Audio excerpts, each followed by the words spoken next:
근데 여러분한테 먼저 말씀드릴 것이 뭐냐 하게 되면은 우리가 중세국어라고 이야기하는데 과연 중세국어라는 것은 어느 시기를 가지고 우리가 자꾸 중세국어라고 하느냐라는 부분이죠. 됐니? 예. 그거부터 우리가 조금 먼저 알아보자라는 이야기야. 됐니? 예. 자, 그러면 이제 이렇게 한번 해보자. 자네야, 우리 훈민정음 창제가 몇 년도니? 모릅니까? 훈민정음 창제 몇 년도예요? 훈민정음 창제 몇 년도예요? 1400 몇 년도? 몇 년도입니까? 야, 한 몇 주 전인가 제가 1박 2일이라는 프로그램을 우연찮게 봤습니다. 예. 거기에 보니까 멤버가 쿠바라는 나라에 가가지고 그곳에 이제 한류 열풍이 얼마나 드는가 그걸 한번 확인을 해보더란 말이야. 예. 그래서 이제 쿠바의 한국문화원이라는 곳에 가가지고 그곳에 이제 한국의 문화를 배우는 사람들이 있겠죠. 그죠? 예. 그리고 이제 그들에게 과연 한국 문화는 얼마나 알까? 그래서 몇 가지 질문을 던졌단 말이에요. 예. 뭐 한국 노래를 아는 건 당연한 거고요. 예. 그 중에서 이제 한국의 역사를 조금 알아보자 하는 차원에서 지폐를 10,000원짜리 꺼내가지고 여기에 있는 인물이 누굽니까? 라고 묻습니다. 지폐 10,000원짜리 누가 있어요? 누가 있어요? 세종대왕 있죠. 그죠? 예. 그래서 한 학생이 세종대왕, 그죠? 미안합니다. 그 사람 말로는 세종대왕, 이 카드란 말이야. 됐니? 예.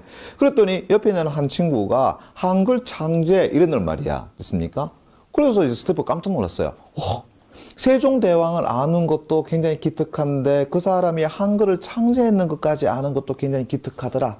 그래서 그거 어떻게 알았어요? 하니까 이 여학생이 하는 말이 1443년 이렇게 하는 겁니다. 스태프들이 깜짝 놀랐습니다. 됐니? 야, 이 쿠바의 사람들보다도 못한 이 고등학교 3학년생들아. 다시 갑니다. 훈민정음 창제 몇 년도라고? 1443년도입니다. 12월이라고 많이 이야기합니다. 됐니? 예. 그러면 반포는 언젠데요?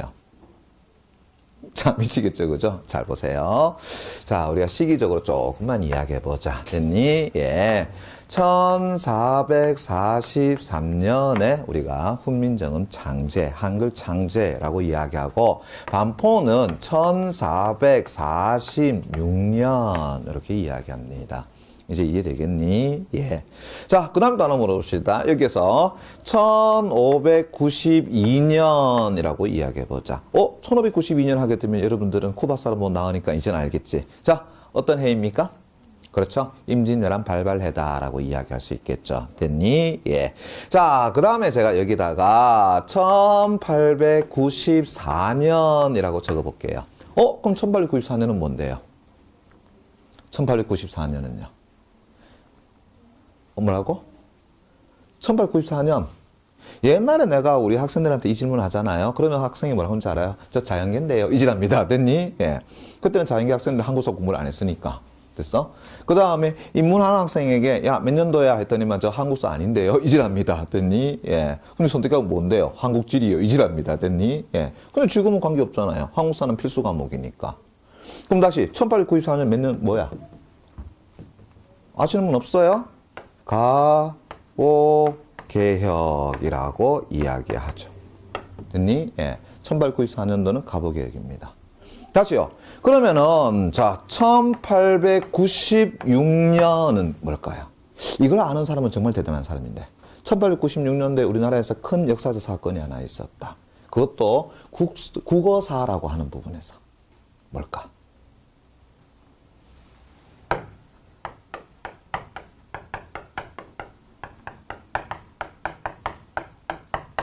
그래. 1896년은 독립신문 창간의 해다라고 보시면 될 것 같아요. 이제 우리가 거의 100년, 그죠? 예, 훨씬 더 넘어간 그 시점이 되는데, 자, 이걸 왜 말씀드리냐라고 한다 그러면, 이제 학자마다 이견이 조금씩 있어요. 됐니? 예, 그걸 제가 조금만 정리를 해드릴게. 자, 누구는 국어사를 가지고 이렇게 이야기합니다. 한글 창제를 기점으로 해가지고, 그죠? 이전을 가지고 뭐라고 하냐면은 중세 전기 국어라고 이야기하고, 됐니? 그 다음에 누군가는 한글 창제 이유를 가지고 중세 후기 국어라고 하는 사람도 있습니다. 됐니? 선생님, 우리 국어라고 한다 그러면 기본적으로 한글을 중심으로 이야기해야 되는 거 아닙니까? 그죠? 예. 라고 하는데 이 사람은 이렇게 얘기하는 겁니다. 아니다. 한글 창제 이전에도 우리가 한자를 빌려와서 표기를 한 방법이 있더라. 그것이 우리가 흔히 말하는 향찰 표기 방법이 있더라. 라고 이야기하는 겁니다. 그리고 이제 본격적으로 우리의 이제, 어문 문화는, 그죠? 한글 창제 이유라고 이제 이야기하더라. 라는 거죠. 됐니? 근데 실제로 우리가 시험 문제를 가만히 살펴보게 되면 한글 창제 이전에 향찰 표기는 여러분들한테 묻고 들어가요? 안 묻고 들어가요? 안 묻고 들어갑니다. 왜 안 묻고 들어갈까요? 바로 문법이라고 하는 것이 이론적으로 존재하지 않았기 때문에 그렇다라는 이야기야. 만약에 그것이 문법으로 우리가 이론적으로 존재를 했다 그러면은 우리는 어떻게 한다고요? 예를 들어서 참 기파란과 같은 작품이 두 가지로 해석이 될 수가 없다라는 이야기입니다. 그러니까 문법으로 존재하지 않기 때문에 그것을 해석하는 사람에 따라서 여러 가지로 해석이 가능하더라라는 이야기죠. 됐니? 자, 그러다 보니까 이제 어떻게 되는 거야? 이 향찰 표기 같은 경우는 문법 이론이 존재하지 않으니까 우리가 그걸 굳이 배울 필요는 없더라라는 거죠. 됐니? 그래서 이제 한글 창제 이후에 중세 후기 국어를 다시 그냥 우리는 뭐라고 이야기한다? 줄여가지고 중세 국어 이렇게 이야기하는 사람도 있더라라는 이야기입니다. 이제 이해되겠니? 예. 그러면 이제 이 사람 이론을 본다 그러면은 중세 국어는 언제 이유가 되는 거겠어? 결국은 한글 창제 이후부터 시작해가지고 어떤 사람은 가보개혁까지 또 누군가는 독립신문 창간까지를 또 이야기합니다. 그래서 요 시기를 가지고 아예 통으로 묶어가지고 중세 국어라고 이야기하자라고 하는 사람도 있어요. 됐습니까? 그런데 이 이론보다는 실제로 더 많은 이론을 쓰고 있는 사람이 누구냐라고 한다 그러면 이렇게 보는 거야. 한글 창제 이전을 가지고 뭐라고 하냐면은 고대 국어다 이렇게 이야기를 하고요. 됐습니까? 예. 그러면서 이제 임난 때를 가지고 요 시기가 이제 뭐가 된다고요? 중세 국어다라고 하고요. 됐니? 그 다음에 임난 이후에 역시 마찬가지로 논란이 되지만 가보개혁 아니면은 독립신문 창간까지를 가지고 뭘로 보느냐 하게 되면은 근대 국어다라고 어떻게 한다고요? 일컫더라라는 겁니다. 그러면 앞에 설명했는 내용과 지금 설명했는 내용 가운데에서 어느 것을 우리가 더 기점으로 보냐 하게 되면 실질적으로 지금 이 설명한 것을 학자들이 더 많이 채택하고 있다 이렇게 보시면 될 것 같아요. 이제 이해되겠니? 그러면 이제 다시 갑시다. 우리가 말하는 중세 국어라고 이야기한다면 결국은 어느 시기를 가지고 이야기하는데 한글 창제 직후부터 시작해서 임난까지를 가지고 이야기한다 이렇게 보시면 되겠죠. 이제 이해되겠니? 예. 자, 그런데 실제로 우리가 중세 국어 문제라고 이야기한다 그러면 시기적으로 봤을 때 다시 보세요. 그러면 1443년도라 그러면 시기적으로 몇 세기가 되지? 15세기가 되죠. 그죠? 그 다음에 임난 전까지로 보면 몇 세기가 된다고요? 16세기가 되죠. 그죠? 근데 실제로 우리 중세 국어 문제 보게 되면 16세기 국어까지만 신문 나오는 거 아니잖아. 그죠? 예. 언제 나와요? 17세기 국어도 나오고요. 18세기 국어의 내용도 나오더라라는 겁니다. 됐니? 그래서 우리가 이제 명칭상으로는 임난 전까지를 중세 국어라고 이야기하고, 그죠? 예. 임난 이후를 가지고 근대 국어라고 얘기하지만 실질적으로 우리 문제에서는 통으로 묶어가지고 그냥 뭐라고 이야기한다고요? 아, 그냥 중세 국어 문제 이렇게 이야기한단 말이야. 이제 이해되겠니? 예. 그러니까 시기적으로 여러분들이 굳이 어떻게 한다고요? 이건 이거다라고 딱 구분할 필요는 없지 않느냐라는 생각을 하는 겁니다. 다만 이거는 이제 여러분들이 익혀 주셔야 되는 거야. 뭐냐 하게 되면은 한글 창제 그의 시기를 우리는 뭐라 한다고요? 15세기 국어다라고 이야기하는 겁니다. 됐니? 그 다음에 이제 임진왜란 전까지를 뭐라 한다고요? 16세기 국어다라고 하고 임난 직후를 가지고 우리는 17세기 국어라고 이야기하죠. 됐습니까? 예. 우리가 7년 전쟁 아닙니까? 그럼 넘어가 버리면 결국은 1600년도 되니까 1600년도는 결국 17세기가 돼버리잖아요. 됐니? 예. 그리고 이제 그 이유를 가지고 우리는 뭐라 그런다? 18세기 국어다라고 이야기합니다. 이제 이해되겠어? 오케이. 자, 이걸 왜 여러분들이 익혀두셔야 되느냐라고 이야기한다 그러면 자, 예를 들어 가지고 우리가 중세 국어 문제의 보기 박스를 살펴보게 되면 이런 경우가 있더라라는 겁니다. 자, 기본 스타일이라는 거죠. 예를 들어 가지고 하나, 둘 해놓고 밑에다가 보니까 현대어 풀이가 들어가 있는 경우 됐습니까? 예, 이해되겠니? 예. 아니면은 앞에 해놓고 밑에다가 어떻게 한다고요? 현대어 풀이 해놓고 다시 또 그 밑에 또 어떻게 돼? 중세국어 지문 내놓고 다시 현대어 풀이 이렇게 돼 있더란 말이야. 됐습니까? 그래서 예를 들어 가지고 자, 첫 번째 이 작품이 보니까 내훈이라는 곳에서 뭐 했다고요? 그래, 출제가 됐더라. 그리고 옆에 보니까는 갈로를 열어가지고 이놨단 말이야. 1467 이렇게 해놨습니다. 이제 이해되겠니? 예. 그 다음에 두 번째 보니까는 예를 들어가지고 박통사 언해 이렇게 이야기해 놓고 됐습니까? 예. 그러고 보니까는 뭐 1687년 뭐 이런 식으로 돼 있더라라는 거야. 이해되겠니? 예. 그럼 이제 열어놓으면 밑에 선택지에서 뭐라고 나온다고요? 이런 식으로 나온다라는 거죠. 15세기 국어에서는 됐습니까? 예. 어쩌고 저쩌고. 그러면서 17세기 국어에서는 어쩌고 저쩌고 이런 식으로 나옵니다. 됐니? 예. 그럼 이제 확인해 보세요. 어떻게 된다고요? 얘가 몇 세기 국어가 되는 거야? 15세기 국어가 돼버리죠.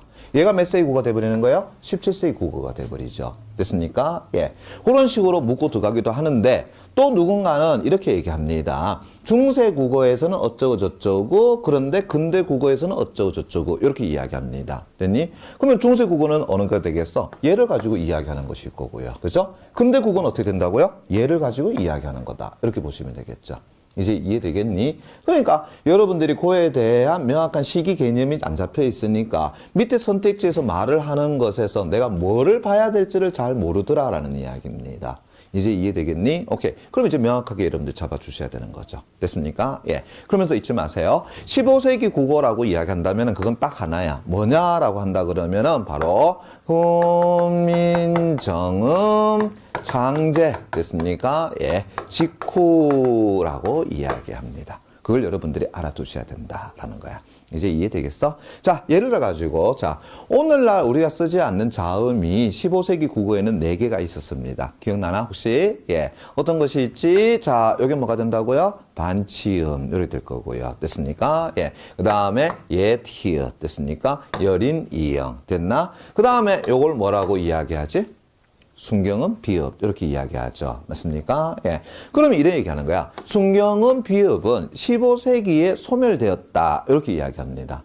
그럼 다시 갑시다. 순경음, 비읍이 15세기에 소멸되었다라는 것은 뭘 의미하는 거야? 얘는 훈민정음 창제 직후에 바로 소실되었다라는 이야기입니다. 이제 무슨 말인지 알겠니? 예. 바로 그런 측면을 이해하기 위해서 여러분들이 알아둬야 되는 것이 바로 이 시기적인 측면이다라고 볼 수 있다는 겁니다. 이제 이해되겠어? 오케이. 요거 반드시 익혀두시기 바랍니다. 됐어요? 오케이. 다시 갑시다. 15세기 국어는 훈민정음 창제 직후를 이야기하는 거고, 그 다음에 16세기 국어는 임진왜란 전을 이야기하는 거고, 그 다음에 17세기 국어는 임진왜란 직후를 이야기하는 거다. 실제로 우리가 문법 내용을 가만히 살펴보게 되면 16세기 국어와 17세기 국어를 비교하는 문제 굉장히 많이 나오더라. 왜? 임진왜란을 기점으로 해서 우리 사회에 굉장히 많은 변화가 있고, 실제로 우리 국어사에서도 굉장히 많은 변화를 가져오기 때문이더라라는 겁니다. 됐니? 예. 그러면 다시요. 요걸 기점으로 해서 앞에를 뭐라 그런다고요? 중세 국어. 맞습니까? 그 이유를 가지고 또 뭐라고 부르기도 한다고요? 근대 국어. 됐습니까? 예. 이제 이해되겠니? 오케이. 그걸 여러분들이 좀 받아줬으면 좋겠다라는 이야기입니다. 됐나? 그래서 시기적인 측면 여러분들 잊지 마시고요. 됐니? 예. 자, 그 다음에 이제 여러분들에게 본격적으로 또다시 자, 중세 국어에서 어떤 이론이 필요할 것인가라는 건데, 자, 요렇게 우리가 한번 보도록 해보자. 뭔데요? 라고 한다 그러면, 예. 바로 일종의 표기의 방법에 관한 이야기 됐습니까? 예, 이해되겠어? 첫 번째 보게 되면은 표기 방법이라고 해가지고 지금 3가지 제시해놨죠. 그죠? 그게 바로 뭐냐라고 한다 그러면 그 첫 번째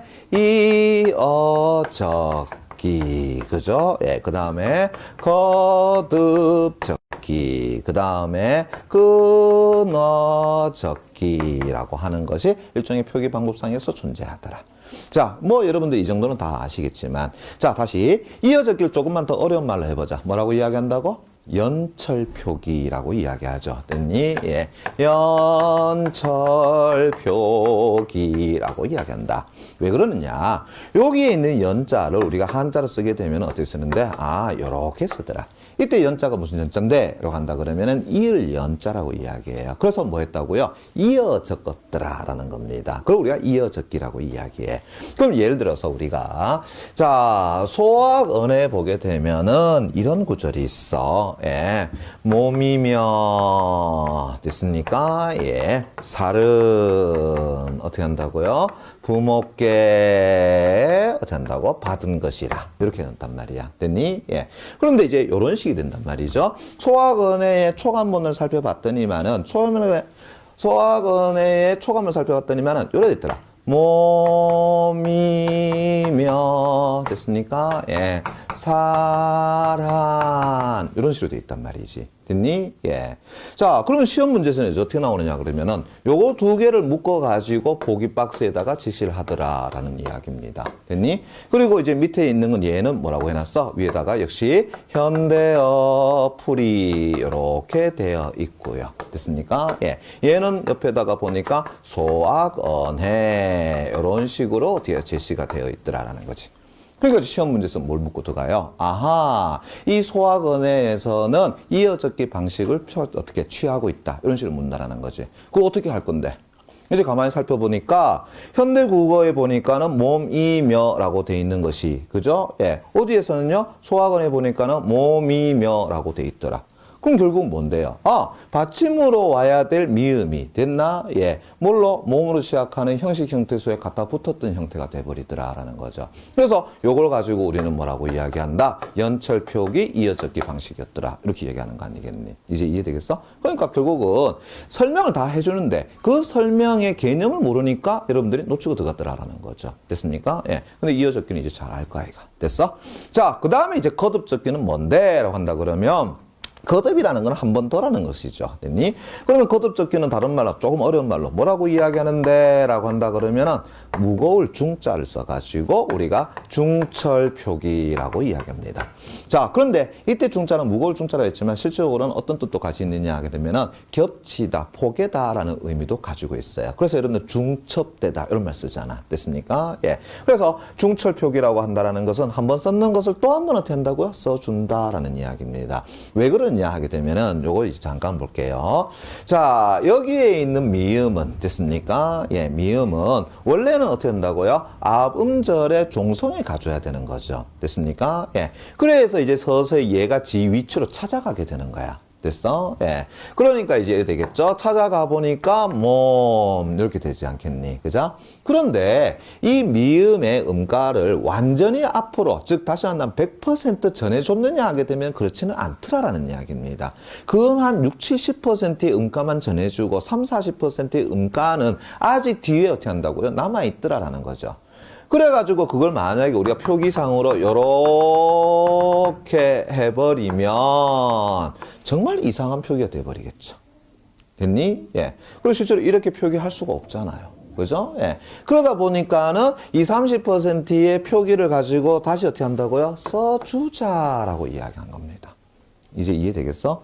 그러면 실적으로 앞에 몸의 미음의 음가와 미의 미음의 음가에서 어느 것이 음가가 더 강하게 나타나느냐라고 한다 그러면 실제로 얘가 더 강하게 나타나요. 됐니? 아직까지 얘는 어떻게 됐다고요? 완전히 넘겨주지는 않았다라는 이야기입니다. 그러나 우리가 표기를 할 때 있어서 점선으로 이렇게 할 수는 없잖아요. 됐습니까? 그러니까 어쩔 수 없이 얘를 한 번 더 뭐 해준 거야? 써줄 수밖에 없었다. 이렇게 이야기한다라는 거지. 됐습니까? 그래서 살펴보니까 앞에도 한 번 썼고 뒤에도 한 번 써버렸죠. 됐습니까? 예. 그래서 어떻게 한다고요? 얘는 아하 거듭 적었더라 해가지고 얘를 가지고 거듭 적기 이렇게 되는 거지. 그런데 얘가 거듭 적기 됐는지는 어떻게 하는데? 역시 마찬가지로 뭘 확인해야 돼요? 현대풀이를 다시 확인해 봐야 되는 거잖아요.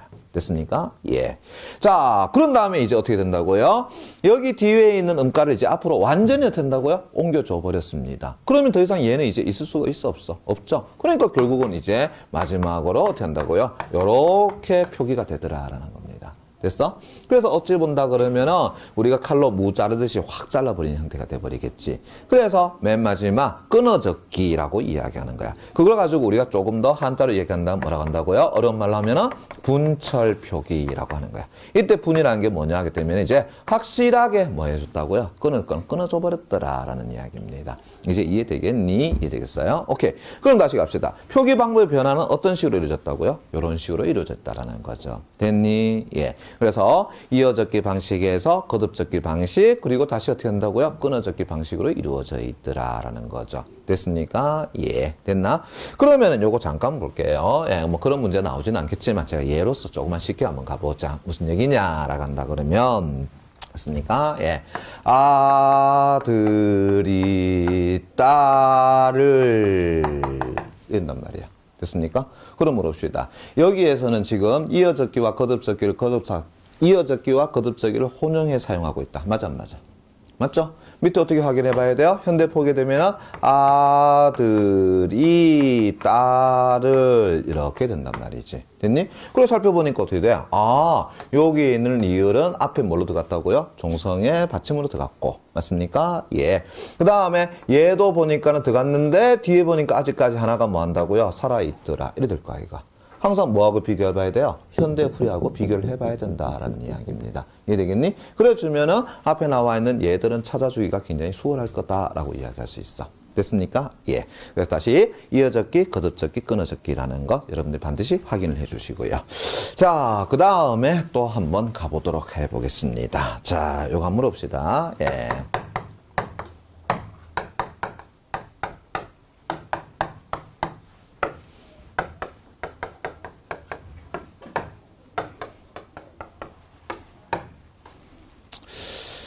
자네야, 요거 어떻게 읽어? 얘는요? 얘는요? 얘는요? 얘는요? 자네야, 요거 어떻게 읽어? 얘는요? 얘는요? 얘는요? 얘는요? 자, 이거 내가 지난번에 한번 해준 것 같았는데 막상 수업을 해보니까는 여러분 잘 모르더라.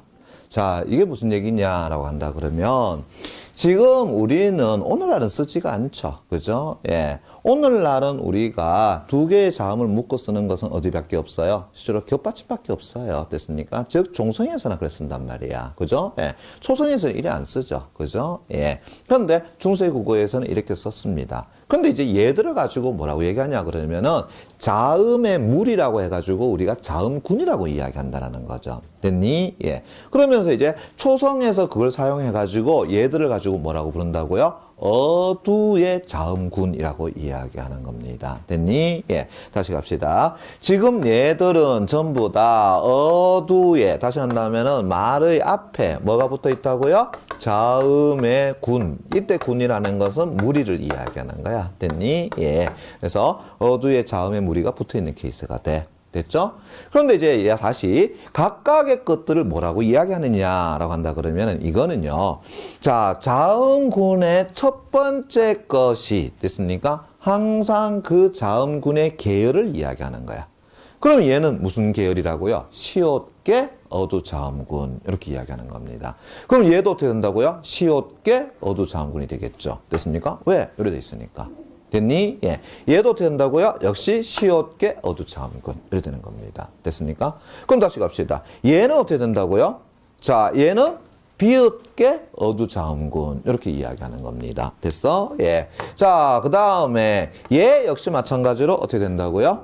비읍계 어두자음군 이렇게 이야기하는 겁니다. 됐니? 그럼 다시 그럼 세 개가 와 있습니다. 그죠? 그럼 세 개가 와 있으면 어떻게 되는데? 라고 한다 그러면 앞에 있는 두 개가 뭐가 된다고요? 그 자음군이 되는 겁니다. 됐나? 그래서 얘는 뭐라고 하냐면은 비읍 시옷계 어두자음군 이렇게 이야기하는 겁니다. 됐니? 왜 이걸 이야기해 드리냐라고 한다 그러면 이후 17세기로 넘어가면은 이 어두자음군의 계열의 명칭에 해당되는 자음이 탈락하기 시작합니다. 됐니? 다시 만나면 얘 보세요. 앞에 시옷계 어두자음군이라 그랬었지? 그럼 이 시옷이 어떻게 된다고요? 탈락하기 시작합니다. 됐니? 예. 그러면 이제 결국 남는 게 뭐가 된다고요? 요렇게 남게 되겠죠. 됐습니까? 그런데 여기서 끝나느냐 하게 되면 그렇지가 않아. 앞에 명칭에 해당되는 그 계열이 탈락하고 결국은 남아있는 자음 얘가 뭘로 바뀐다고요? 된소리로 바뀌게 됩니다. 이제 이해되겠니? 그래서 이후에 얘는 어떤 식으로 바뀐다고요? 이런 식으로 바뀌더라. 그래서 내가 방금 전에 물었잖아. 얘 어떻게 읽는데? 하니까 뭐라 그랬어요? 또 이렇게 됐잖아요. 여러분들 그걸 왜 또라고 읽었는데? 바로 그러한 과정에서 나타난 거다라는 이야기입니다. 됐니? 예. 그럼 다시 얘도 마찬가지죠. 앞에 이제 시옷 뜻이 있는데 시옷계 어두장군이 되겠지? 그러면 이제 앞에 있는 시옷계 어두장군에서 시옷이 어떻게 한다고요? 탈락하게 되겠죠. 그러면서 이제 얘가 어떻게 한다고요? 남아있겠죠. 근데 그걸로 남아있니? 아니죠. 뭘로 바뀐다고요? 된소리로 바뀌게 돼. 됐습니까? 예. 그래서 된다고요? 이렇게 된다. 이제 이해되겠죠? 오케이. 그럼 이제 얘도 마찬가지죠? 시옷시옷 된다고요? 탈락하게 되겠죠? 됐습니까? 시옷기 어두장군에서. 됐니? 그럼 이제 기억이 남아있는데 얘가 뭐가 된다고요? 그래. 된소리가 돼버려. 그래서 끼 이렇게 되는 겁니다. 실제로 뒤에 은은 또 뭘로 바뀌냐면 어로 바뀌게 돼가지고 결국 오늘날 깨 이런 식으로 바뀌게 되는 현상이 나타나는 거야. 됐니? 예. 어떻게 바뀌는지는 여러분들 신경 쓸 거 없어요. 단순히 이것만 생각하시면 된다. 됐습니까? 예. 시옷계 각 계열의 첫 번째 자음이 어떻게 된다고요? 탈락되고 결국 남아있는 자음이 뭐가 된다고요? 된소리가 된다. 됐니? 예. 그럼 얘도 마찬가지죠. 비옷 시옷계 어두 자음군에서 비옷 시옷이 탈락하고 남아. 그러면 결국은 이제 뭐 남다고? 디귿 남게 되겠죠. 얘가 뭘로 바뀐다고요? 된소리로. 네. 됐습니까? 예. 그럼 얘도 어떻게 된다고요? 역시 비읍이 탈락되고요. 결국은 디귿만 남아가지고 된소리로 바뀌게 되겠죠. 네. 됐니? 얘 이제 어떻게 된다고? 요렇게 되겠죠. 이제 이해되겠니? 이해되겠습니까? 예. 자, 그런데 이걸 가지고 이런 식으로 얘기하더란 말이야. 됐니? 예. 무슨 얘기냐 하게 되면, 네. 부처님의 뜻을, 됐습니까? 예. 옮겨. 요렇게 해봅시다. 문제는 요거니까. 예. 됐어? 예. 그런데 그 다음에 보니까 요렇게 이야기해놨습니다. 됐어? 그래 보니까 얘가 보니까는 15세기 해놓고요. 얘가 보니까 17세기 이렇게 놨습니다. 됐니?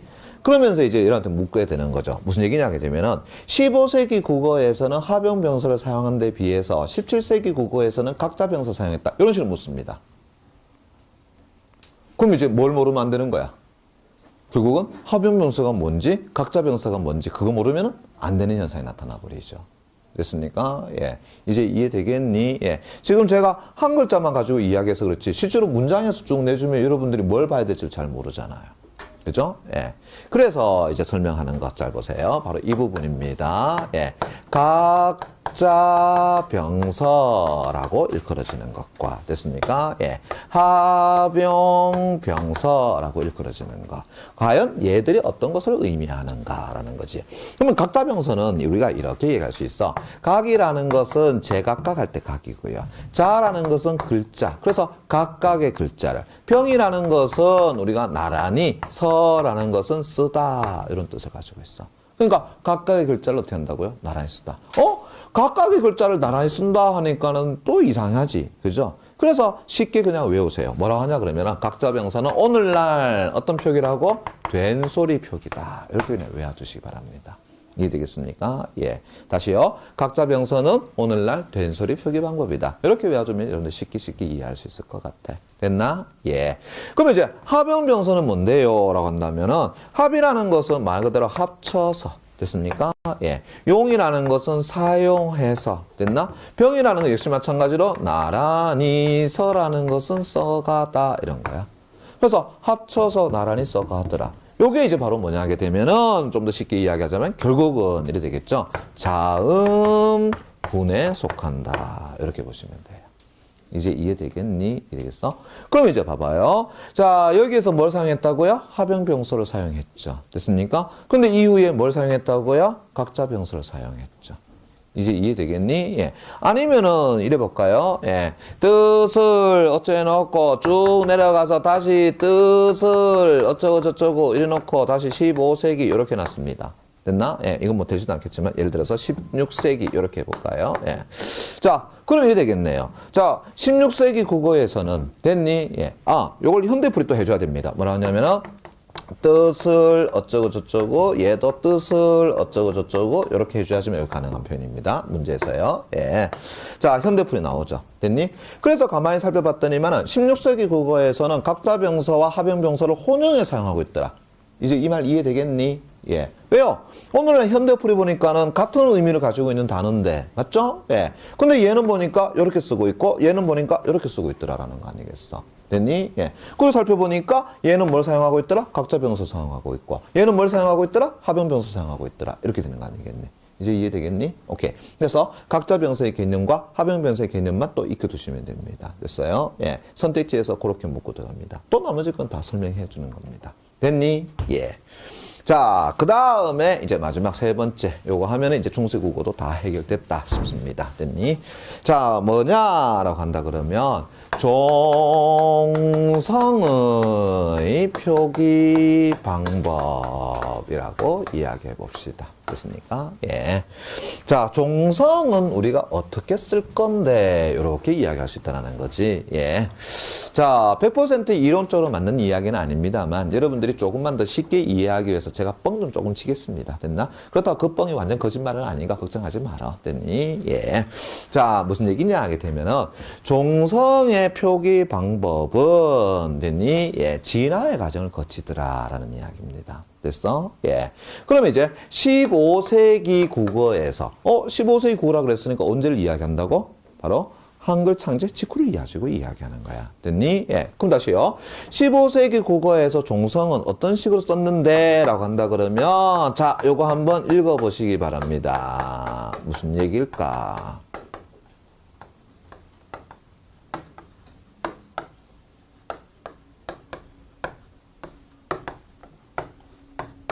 혹시 이거 읽어보실 분 있나요? 혹시 읽어보실 분 있나? 아무도 없어? 에이, 그래도 손 들어봐라. 예. 이거 전국에 있는 모든 학생이 다 본다. 됐니? 예. 내가 여기 굳이 대구라고 말 안 해도 학생들이 대구라고 알 겁니다. 됐니? 예. 전국에서 학구율이 제일 높은 것이 강남 대치동 다음에 어디라고요? 대구 수성고 아닙니까? 그죠? 예. 우리 학원 어디 있다고요? 대구 칠곡에 있는 학원이잖아요. 그죠? 예. 미안합니다. 대구 수성구에 있는 학원인데, 그죠? 이거 어떻게 읽는다고요? 그렇지. 다시. 종성, 부용, 초성. 혹시 이거 어떻게 해석하는지 아니? 어떻게 해석해요? 잘 모르겠어요. 예. 혹시 이거 어떻게 해석하는지 아시는 분? 자, 요거는 우리가 종성, 부용, 초성이라고 읽습니다. 됐니? 그럼 이제 이걸 어떻게 해석하냐 하게 되면은 잘 보세요. 예, 요 해석만 잘하면 돼. 종성은 말 그대로 종성을 끊으면 되겠죠. 그 다음 부라는 것은 다시라는 뜻을 가지고 있어. again 됐습니까? 예. 용이라는 것은 말 그대로 사용하더라. 그럼 부용은 어떻게 된다고요? 그래, 다시 사용한다라는 거야. 그럼 뭐를요? 초성을 이러잖아요. 됐니? 예. 그럼 이제 해석하면 어떻게 된다고요? 종성은 됐습니까? 무엇을요? 초성을 뭐 한다고요? 다시 사용한다. 그럼 결국 종성에 들어갈 수 있는 것은 뭐가 된다고요? 초성에 들어갈 수 있는 모든 자음이 다 포함된다라는 이야기입니다. 이해되겠어? 예, 이해되겠어요? 그래서 내가 한번 예를 들어서 다시 자, 여기에 오늘날 우리가 플라워의 꽃이라는 단어가 있다라고 한번 생각해 보자. 됐습니까? 예. 그랬더니만은 사람들이 이렇게 쓰더라라는 이야기야. 뭐냐 하게 되면은 됐어요? 이렇게 쓰는 사람도 있고요. 됐습니까? 예. 이렇게 쓰는 사람도 있고요. 됐니? 예. 또 누군가는 이렇게 쓰기도 하고요. 또 누군가는 어떻게 된다고요? 이렇게 쓰기도 하고요. 또 누군가는 어떻게 된다고요? 예. 또 이렇게 된다고요? 쓰기도 하더라. 이제 이해되겠니? 됐습니까? 예. 와, 돌아보겠는 거예요. 됐니? 예. 됐어? 자, 우리가 한글을 창제한 가장 제일 원칙은 뭐냐 하게 되면은 쉽게 사용하기 위함이다라는 겁니다. 얼마 전에 보니까는 우리 그 외국인들이 우리나라에 친구 찾아오는 놀러 오는 그런 프로그램이 있더라고요. 예. 거기뿐만 아니라 얼마 전에 또 평창 올림픽을 하는데 보니까는 외국인들이 우리나라에 많이 와가지고 한글을 공부하더라고. 근데 불과 2-3시간 만에 어느 정도를 어떻게 한다? 읽을 수가 있더라라는 이야기입니다. 예. 예를 들어가지고 우리 영어 상황 보세요. 이거 여러분들 이제 이런 게 굉장히 쉽죠? 그죠? go 이래 되는 거 아닙니까? 그죠? 예. 요렇게 읽으면 뭐가 돼요? I go 이래 됐잖아요. 됐습니까? 예. 맞잖아. 그런데 그 외국인한테 어떻게 한다고요? 예. 기역, 니은, 디귿, 리을, 미음, 비읍부터 시작해가지고 아야, 어요에 대한 뭐를 그래 소리 나눔을 가르쳐줬단 말이야. 그랬더니만은 뭐라고요? 요렇게 하니까 이 사람들이 뭐라고요? 고라고 읽더라라는 이야기입니다. 이제 이해되겠니? 이해되겠어요? 그럼 어떻게 한다고요? 자, 요렇게 해주니까 뭐 한다고요? 다, 익하더라고요. 됐습니까? 예. 그러면서 요렇게 하니까 뭐 한다고? 치, 익하더라. 됐습니까? 예. 그랬더니 이 사람이 뭐라 그런다고요? 치 들어갔으니까, 아, 치킨. 됐습니까? 예. 됐어요? 예. 닭, 치킨. 됐습니까? 예. 고기. 이렇더라는 거야. 불과 2-3시간 만에요. 이제 무슨 얘기인 줄 알겠니? 예. 근데 재밌는 것은, 이렇게 되니까는 어떻게 한다고요? 이래 되죠, 그죠? 예. 이게 뭐지? 이래 됩니다. 그죠? 근데 이렇게 딱 써주니까 된다고요. 다 이렇게 읽더라라는 겁니다. 이제 무슨 얘기인지 알겠어? 예. 그러니까 봐봐. 그 사람들도 불과 2-3시간 만에 어떻게 한다고요? 그래, 몇 개의 글자는 이제 써가지고 자기들이 발음을 할 수가 있더라라는 이야기입니다. 됐니? 예. 그게 우리 한자, 우리 한글의 뭐라고요? 일종의 과학성이다라고 많이 이야기해. 장점이라고도 이야기해. 그런데 문제는 지금 봐봐요. 그러한 장점을 가지고 있는 한글이 한 개의 단어를 가지고 이렇게나 많이 써버렸으니까 이거 얼마나 비효율적이냐라는 거죠. 그래서 다시 야, 한글은 우리가 굉장히 쉽게 사용해야 되는데 이렇게 여러 가지 것이 있으면 너무나도 혼동스럽다. 됐습니까? 그래서 조금 더 쉽게 써버리자라고 한 거야. 됐어? 그래서 그 초성에 있는 것을 종성에 다 쓸 수 있다라는 것을 바꿔가지고 야, 아니야. 어떻게 한다고요? 종성에서는 딱 8개만 우리 쓰기로 하자. 해가지고 뭐라고 하냐면 팔종성 법칙이라고 이야기한 거야. 됐니? 예. 그럼 다시 말하면 몇 개만 쓰자고요? 8개만 쓰자라는 겁니다. 됐니? 예. 그럼 그 8개 참이 뭔데요? 기역, 니은, 디귿, 리을, 미음, 비어, 시어, 이영 이렇게 되는 겁니다. 이제 이해되겠니? 예, 이해되겠어요? 예. 그러다 보니까 어떻게 한다고요? 굉장히 많은 것들이 다 날아가 버리더라라는 거죠. 자, 여기서 보더라도 얘 어떻게 된다고요? 이제 더 이상 쓸 필요가 없는 것이 되겠죠. 얘 어떻게 한다고요? 더 이상 쓸 필요가 없는 것이 되어버리겠죠. 얘 어떻게 한다고요? 더 이상 쓸 필요가 없는 것이 되어버리겠죠. 됐습니까? 예. 그러면서 수없이 많은 합용명사의 겹받침이라고 할 수 있는 것, 그것들 다 어떻게 한다고요? 싹 날아가 버리잖아요. 그러니까 최소한의 발음되는 것만 가지고 어떻게 한다고요? 그걸 작성을 해줬더라라는 이야기입니다. 됐니? 그런데 또 아직까지 어떻게 한다고요? 조금 문제가 있더라라는 거야. 뭔 문제가 있는데? 아니, 얘하고의 발음이 거의 흡사하더라라는 것이죠. 됐니? 예. 그래서, 에이, 까짓 거. 그럼 얘도 어떻게 한다고요? 아예 없애버려. 이런 된 거지. 됐습니까? 예. 그러면 이제 어떻게 한다고요? 정말 받침을 쓸 수 있는 것은 딱 7자로 끝나버리는 거 아니겠습니까? 이 모든 것이 다 해결될 수 있더라라는 겁니다. 그래서 한 개를 주고 나니까 이제 뭐가 된다고요? 7종성 표기법이 생기는 거죠. 됐어? 그럼 이제 7개의 자음은 뭐가 된다고요? 기역, 니은, 디귿, 리을, 미음, 비읍, 이응 이렇게 되더라라는 거 아니에요. 됐어? 예. 자, 이거에서 많이 봤는 거 아니야? 기역, 니은, 디귿, 리을, 미음, 비읍? 어디서 봤어요? 우리가 음들이 끝소리 규칙할 때에 받침상에서 발음 나타나는 자음의 개수 딱 7개 아니겠습니까? 그래. 딱 고래 되더라는 거야. 자, 우리 표준의 제1항 뭐라고 돼 있어요? 소리 나는 대로 적대. 이렇게 되잖아요. 그러니까 우리 한글은 뭐 한다고요? 가급적이면 소리 나는 대로 적어줘 버리는 거야. 그러니까 쓰는 것이 얼마나 쉬워요. 그죠? 예. 그러니까 이 사람들도 어떻게 한다고요? 이렇게 딱 해보니까 딱이란 거 다 알아버리더라라는 겁니다.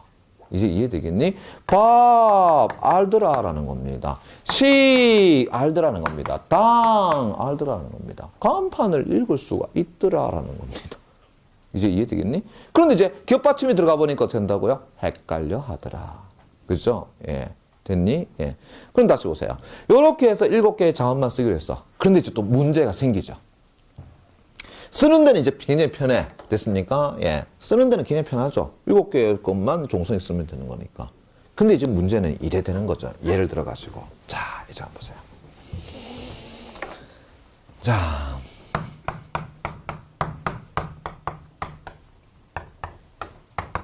이렇게 써놨습니다. 그랬더니 이게 무슨 말이요? 낯을 보자 해놨습니다. 됐니? 예. 그랬더니만은 누군가는 어떻게 한다고요? 갑자기 창고에 가가지고 뭘 가져오는 거라고요? 소위 말해서 농사기구의 낫을 가져와갖고. 이거 말하는 거예요, 이제를. 됐습니까? 예. 어떤 사람은 뭐 한다고요? 내 얼굴 이거 말하는 거예요, 이제를. 이제 이해되겠니? 예. 그러니까 이제 결국 뭐가 생기는 거예요? 야, 이게 의미가 어떻게 한다고요? 모호해지기 시작하더라라는 겁니다. 쓰는 데는 굉장히 편하게 쓸 수 있는데, 됐니? 써놨는 것을 가지고 우리가 읽어나가면서 그 의미를 찾으려 하니까 어떻게 한다고요? 야, 이제 모호해지기 시작한 거야. 그러다 보니까 안 되겠다 싶은 거죠.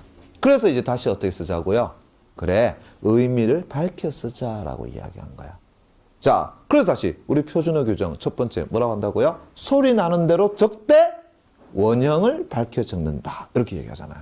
그때 원형을 밝혀 적는 게 뭐예요? 의미가 변화되면 됐습니까? 예. 그러면 어떻게 한다고요? 그 의미를 살려줄 필요가 있다라는 거지. 그러니까 어떻게 한다고요? 원형을 밝혀 적는 거야. 그래서 예를 들어 가지고 다시 한번 갑시다. 예. 우리가 일컬어지는 얼굴을 가리키는 이 낫. 됐습니까? 예. 자, 그냥 소리 나는데 적으면 어떻게 된다고요? 이렇게 쓰면 되죠. 됐습니까? 예. 그런데 어떻게 한다고? 의미가 모호해지지? 그러니까 뭐 하자라는 거야? 원형을 밝혀 적자라고 해가지고 이렇게 안 쓰고 어떻게 쓰는 거야? 이렇게 써버리는 거죠. 됐니? 예. 그럼 이제 오늘날 현대국어는 쓰는 데에 있어서 편리성을 요구한 것이 아니라 뭘 가지고? 의미를 중심을 둔 거다라고 보는 거예요. 됐니? 예. 무슨 얘기인지 알겠어? 예. 바로 그 얘기입니다. 근데 아마 여러분들 학교에서는 이렇게 또 배울 수도 있어요. 아마 그렇게 가르치지는 않겠지만 여러분 조금 더 쉽게 이해하라고 하기 위해서. 그러면 오늘날 종성의 표기 방법은 어떻게 되는데? 라고 한다 그러면 그냥 선생님들이 쉽게 생각해라. 야, 다시 종성, 부형, 초성의 방법으로 갔다. 이렇게 생각하면 돼. 다시 한다면 웬만한 걸 다 쓸 수 있어. 이렇게 얘기합니다. 됐니? 예. 그런데 그것도 사실 100% 맞는 말은 아니에요. 왜냐하게 되면은 종성, 부형, 초성의 방법은 몇 세기라고 해요? 15세기라고 그랬잖아요. 됐습니까? 그러면 15세기에는 어두에도 뭐가 있었어요? 자음군이 있었단 말이야. 다시 한다. 하병병서의 표기 방법이 있었단 말이야. 됐습니까? 그런데 오늘날 그걸 다 쓰니? 오늘날 받침 가운데서 혹시 이거 쓴 적 있어요? 이거 없잖아요. 됐습니까? 오늘날 이렇게 쓰는 것이 있습니까? 종성에? 없잖아요. 그러니까 100% 그게 되는 게 아니야. 허나 내가 보기에는 그런 설명은 학생들이 쉽게는 이해할 수 있겠다라는 거죠. 다시 한다 그러면은 초성에 쓸 수 있는 것은 웬만하면 어떻게 한다고요? 다 쓸 수 있지 않느냐라는 거죠. 이걸 한번 생각해 보세요. 우리가 읽다라고 할 때 됐습니까? 예, 일기 쓰잖아요. 근데 얘 초성에 써요, 안 써요? 안 쓰잖아요. 됐니? 그러니까 완전한 종성, 부형, 초성은 방법은 아닙니다. 허나 오늘날 종성에서는 웬만하면 어떻게 한다고요? 다 자음자를 쓸 수가 있다. 그렇게 여러분들이 해석해 주면 될 것 같아요. 이해되겠니? 그게 언제냐 하게 되면 바로 독립신문 창간 때부터 해야 되는 거야. 그러다 보니까 앞에서 우리가 국어사를 이야기할 때 가부경장에서 끊는 사람도 있고 또 누군가는 독립신문부터 끊는 사람도 존재하더라라는 이야기죠. 이제 이해되겠니? 예, 그렇습니다. 근데 뭐 그것까지는 여러분들 신경 쓸 거 없고 일단은 종성의 표기 방법은 그 첫 번째는 종성, 부형, 초성의 방법을 쓰고 그 이후에 팔종성으로 쓰고 그 다음에 칠종 썼다. 뭐 때문이에요? 쉽게 쓰기 위한 방법이었더라라는 거죠. 그러나 의미상으로는 이제 어떻게 한다고요? 더더욱더 모호해지는 현상이 나타나더라. 그래서 오늘날은 어떻게 된다고요? 그래, 소리 나는 대로 적지만 어떻게 하자고? 그 의미를 밝혀 적는다. 그게 바로 뭐냐면 원형을 밝혀 적는다. 이렇게 되는 거야. 이제 이해되겠니? 오케이. 자, 그렇습니다. 여기까지가 이제 여러분들하고 했던 바로 18세기 중세국어, 미안합니다. 18세기 아니라 챕터 12번째 중세국어에 대한 이론이다라고 보시면 될 것 같아요. 선생님, 이렇게 간단합니까? 예, 굉장히 간단합니다. 있어요. 그런데 이걸 가지고 여러분들한테 야, 중세국어의 주격조사에는 뭐가 있고 중세국어의 목적격조사는 뭐가 있고 그 다음에 중세국어의 여러분들 객체 높임 선어만 의미는 뭐가 있다. 또 얘가 왔을 때 어떤 것이다. 이거 설명해 주면 여러분들 머리에 지납니다. 그럼 참고적으로 그거 외울 필요 없습니다. 왜요? 보기박스, 내용박스에서 다 설명해 주기 때문이에요. 그런데 불구하고 그 안에 있는 내용을 내가 이해하지 못하는 것은 무엇 때문이라고요? 다른 거 없어요. 분명히 현대국어의 문법 이론에 대한 정의 내용을 여러분들이 모르기 때문에 하는 거지. 됐니? 예. 그래서 중세국어의 주격조사에는 어떤 것이 있다 하는데 그 어떤 것을 모르는 것이 아니라 주격조사의 개념을 몰라서 틀리는 거라는 이야기입니다.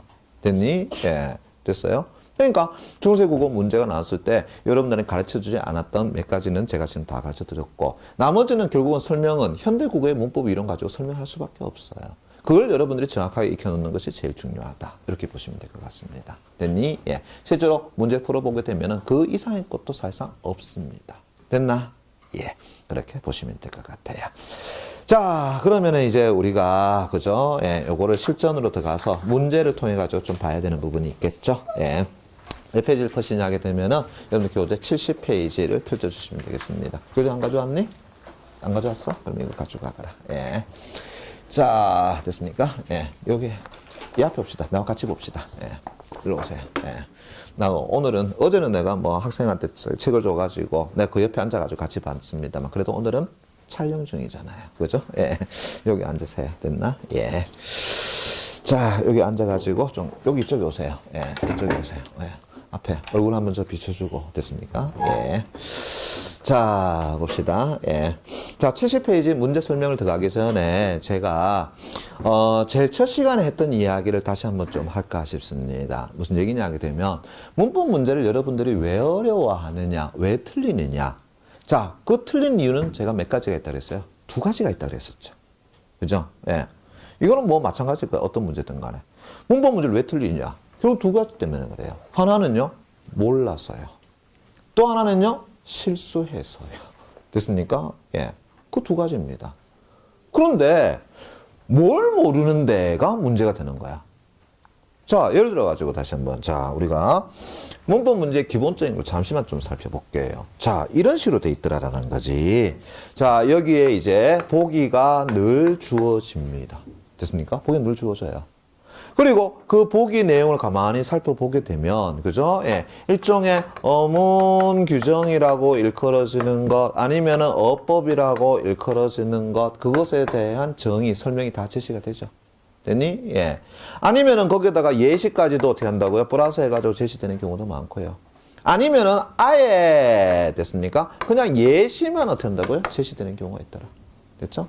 그렇고 밑에 선택지에서는 어떻게 한다고요? 1번부터 시작해가지고 5번까지를 여러분한테 묻고 들어가더라라는 겁니다. 근데 방금 재밌는 건 뭐예요? 얘기했잖아요. 앞에 설명 뭐 해줬어요? 다 해줬단 말이에요. 얘까지 들어가면 설명했단 말이에요. 근데 불구하고 내가 왜 이 이론을 모를까라는 거죠. 아니, 설명 다 해줬는데 내가 읽어봐도 나는 그 말이 무슨 말인지 모르겠어 라는 거죠. 왜 그러느냐? 그 설명 가운데에 몇 개의 단어의 의미를 내가 모르기 때문이라는 거지. 그죠? 예. 그러면서 제가 얘기했었죠. 출제자는 그런 부분에까지는 설명을 안 해준다라고 이야기했었죠. 왜요? 고등학교 3학년이라면 그 정도는 다 알고 있을 거라고 생각하기 때문에 라는 거 아니야. 됐어? 예. 그래서 거기까지는 설명을 안 해준다. 그럼 이제 우리가 공부해야 되는 건 뭐라고 그랬습니까? 바로 그 부분을 공부하자라는 거 아니겠어. 됐니? 예. 그리고 지금까지 온 거 아니겠습니까? 그럼 자, 이제 봅시다.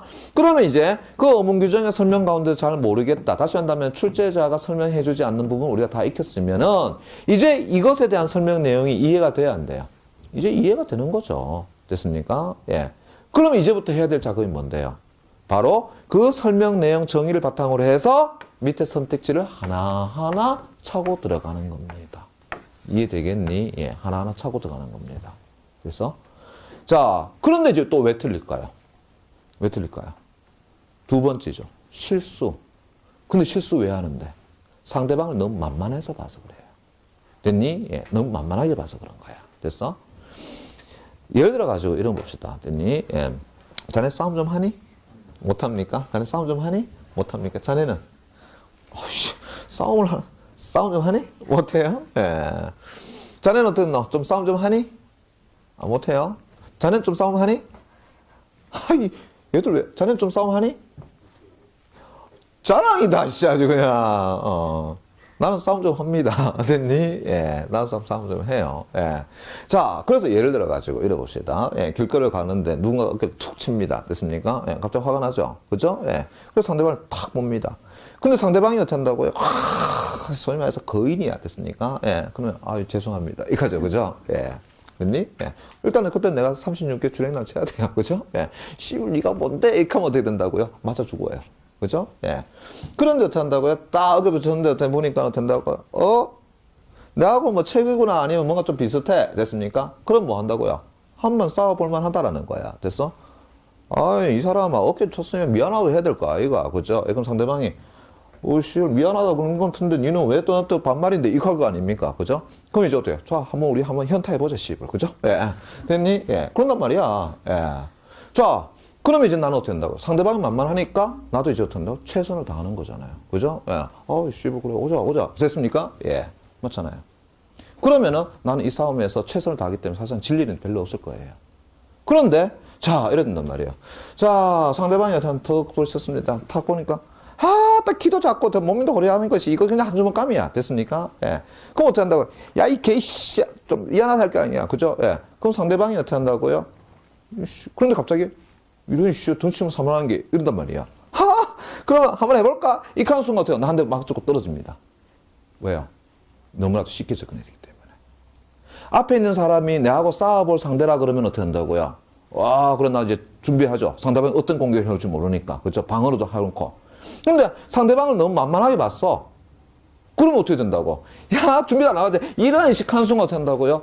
탁 차버리면 오우 이지를 하잖아요. 이제 이해되겠니? 무슨 얘기인지. 자, 이게 무슨 모습이냐면은 바로 여러분들이 실수하는 모습이다라는 겁니다.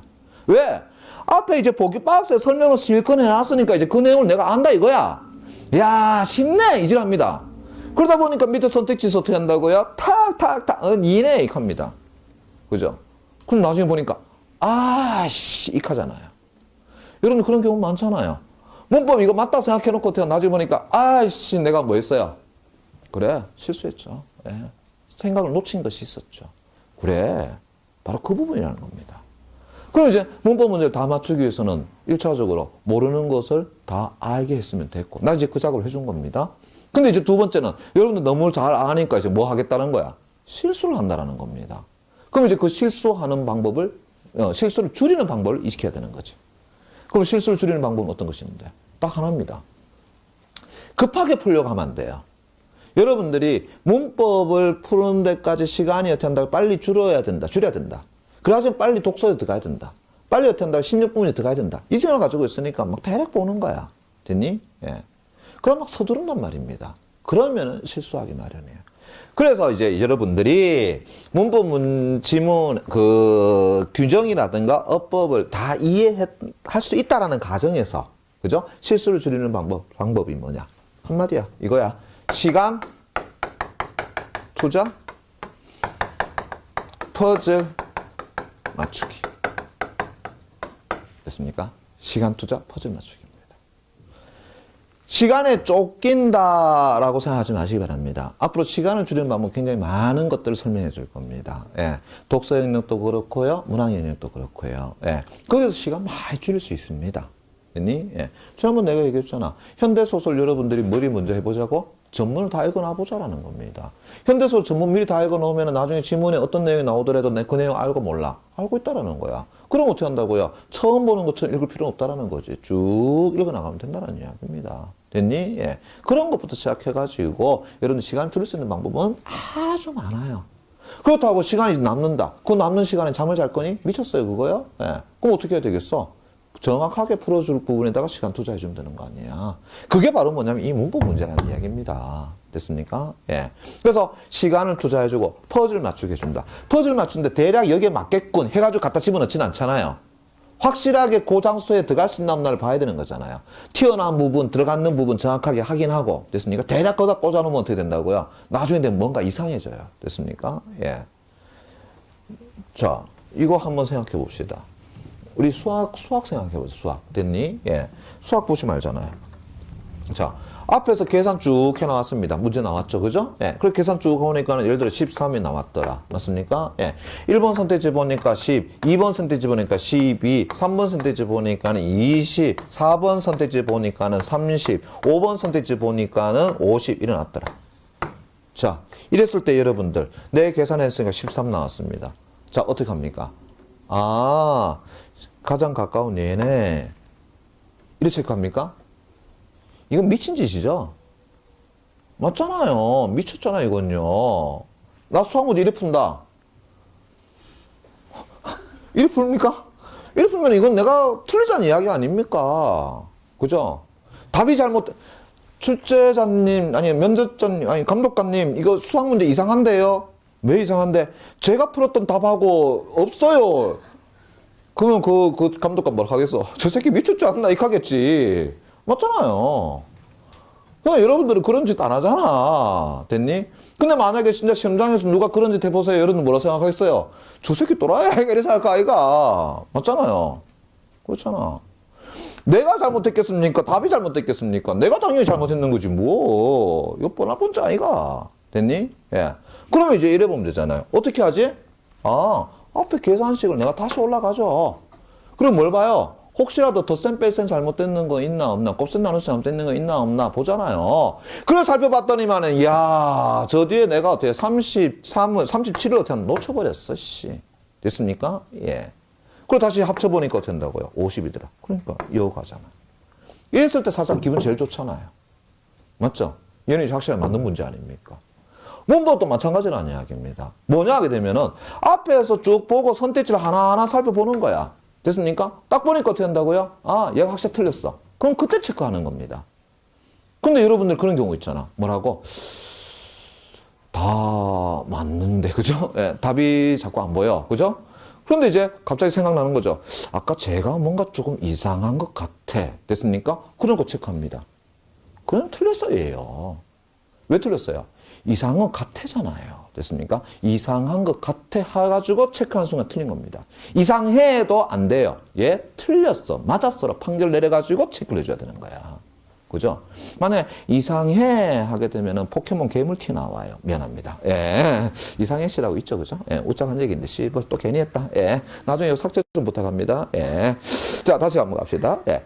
그래서 어떻게 한다고요? 이상한 것 같아 라고 체크하는 순간 틀리는 거야. 이상한 거 없습니다. 뭐 한다고요? 맞고 틀리고를 정확하게 구분해가지고 가야 돼. 얘가 왜 맞는지, 얘가 왜 틀렸는지, 그걸 하나하나 뭐 한다고요? 꼼꼼하게 찾아본다는 겁니다. 그게 바로 그냥 퍼즐 맞추기라는 거야.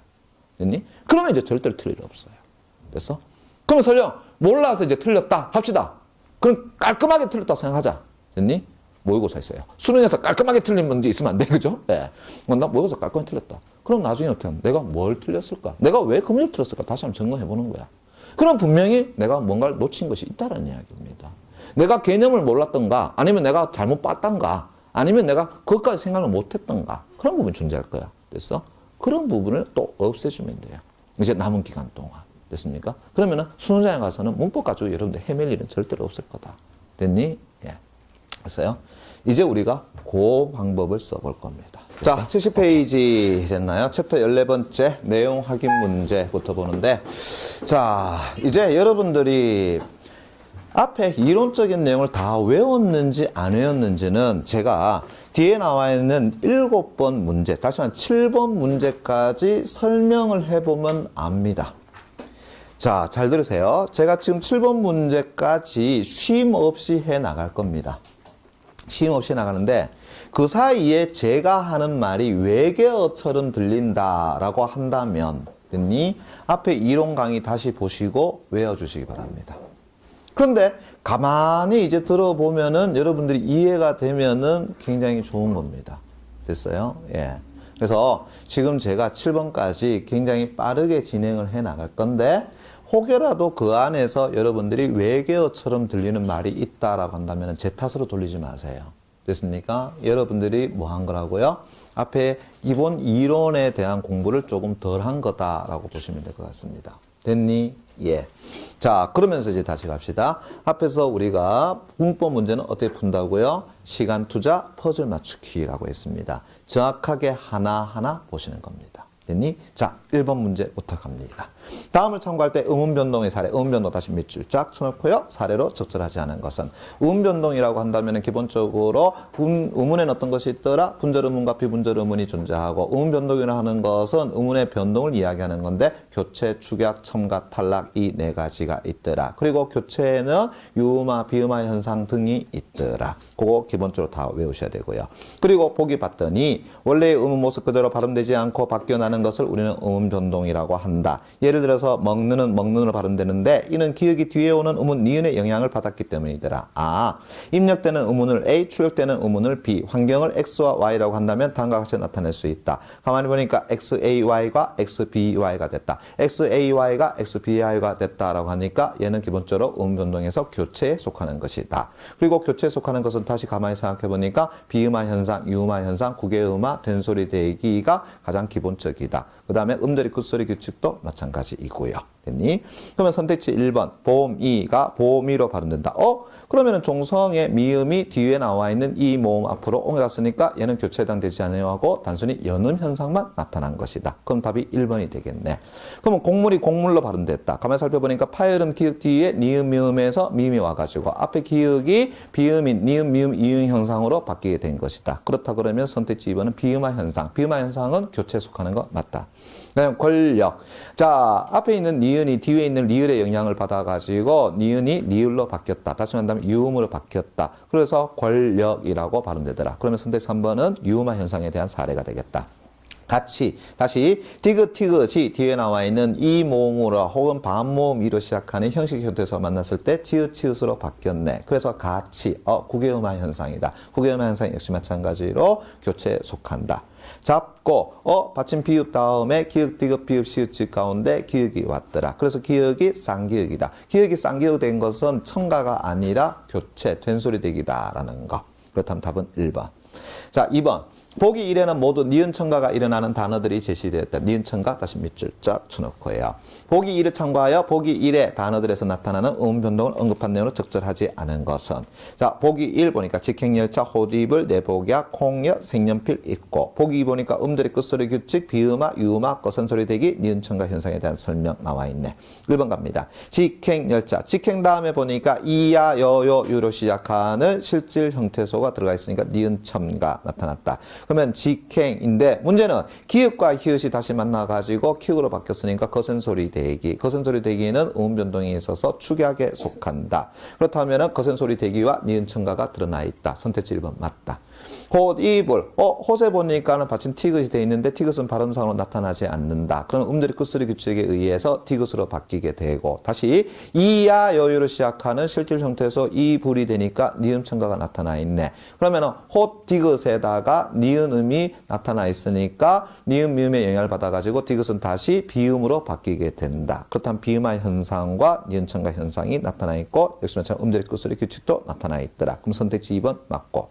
그 다음에 내복에다가 플러스 이야 여유를 하는데 야로 시작하는 실질 형태소가 나타나 있으니까 니은 첨가 그대로 나타나 있고 근데 문제는 기역 다음에 역시 마찬가지로 니은 미음 가운데 니은이 왔으니까 앞에 있는 기역은 비음화 현상으로서 니은 미음 이응으로 바뀌게 된다. 됐습니까? 예.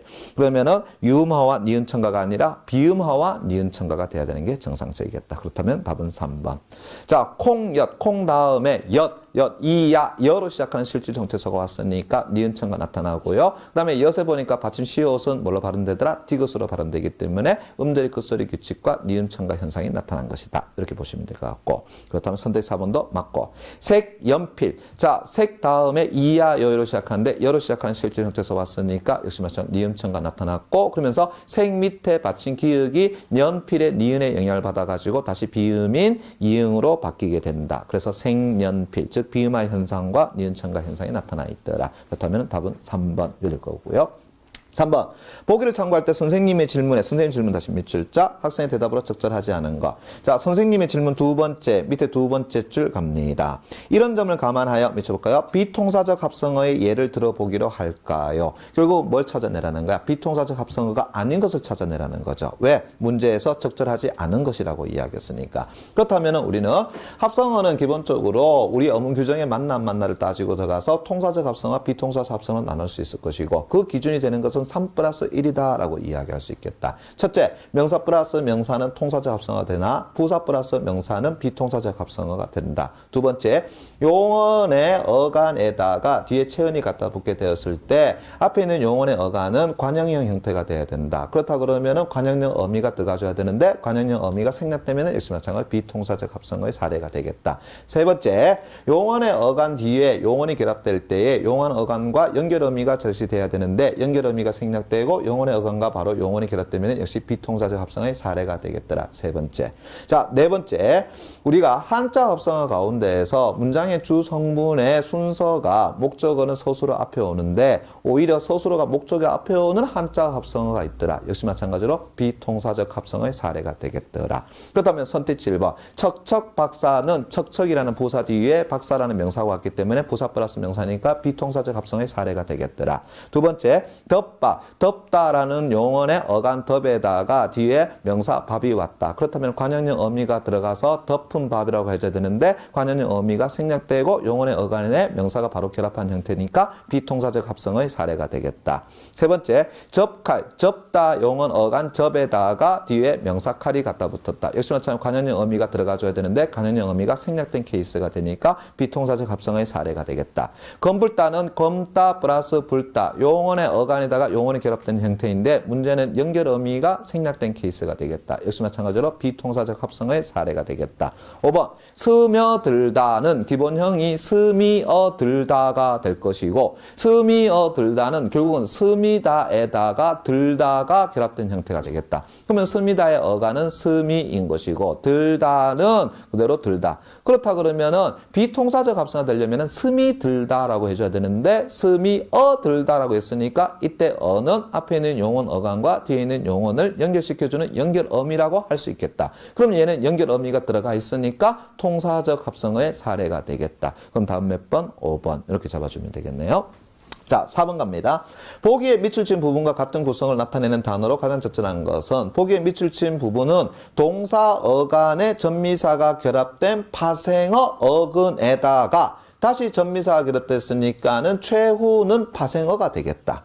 그렇다 그러면 일단은 선택지 1, 2, 3, 4, 5번 가운데에서 파생어가 아닌 합성어부터 먼저 걸러내보자. 그러면 잠귀가 밝은 편이다 해서 잠과 귀는 어근의 결합이니까 얘는 합성어 사례되니까 선택지 1번은 벌써 날리게 되겠다. 틀렸다라는 걸 알 수 있을 것 같고 욕심꾸러기, 욕심에다가 꾸러기 했으니까 얘는 기본적으로 파생어가 되겠는데 문제는 욕심이라는 단어는 하고자 할 욕에다가 마음심자 다시 한다면 어근의 결합인 합성어 한자어다 라고 이야기할 수 있겠네. 그러면은 보기에서는 동사 어근의 전미사로 했으니까 파생어가 돼야 되는데 욕심은 합성어가 됐으니까는 걔는 맞지가 않겠다.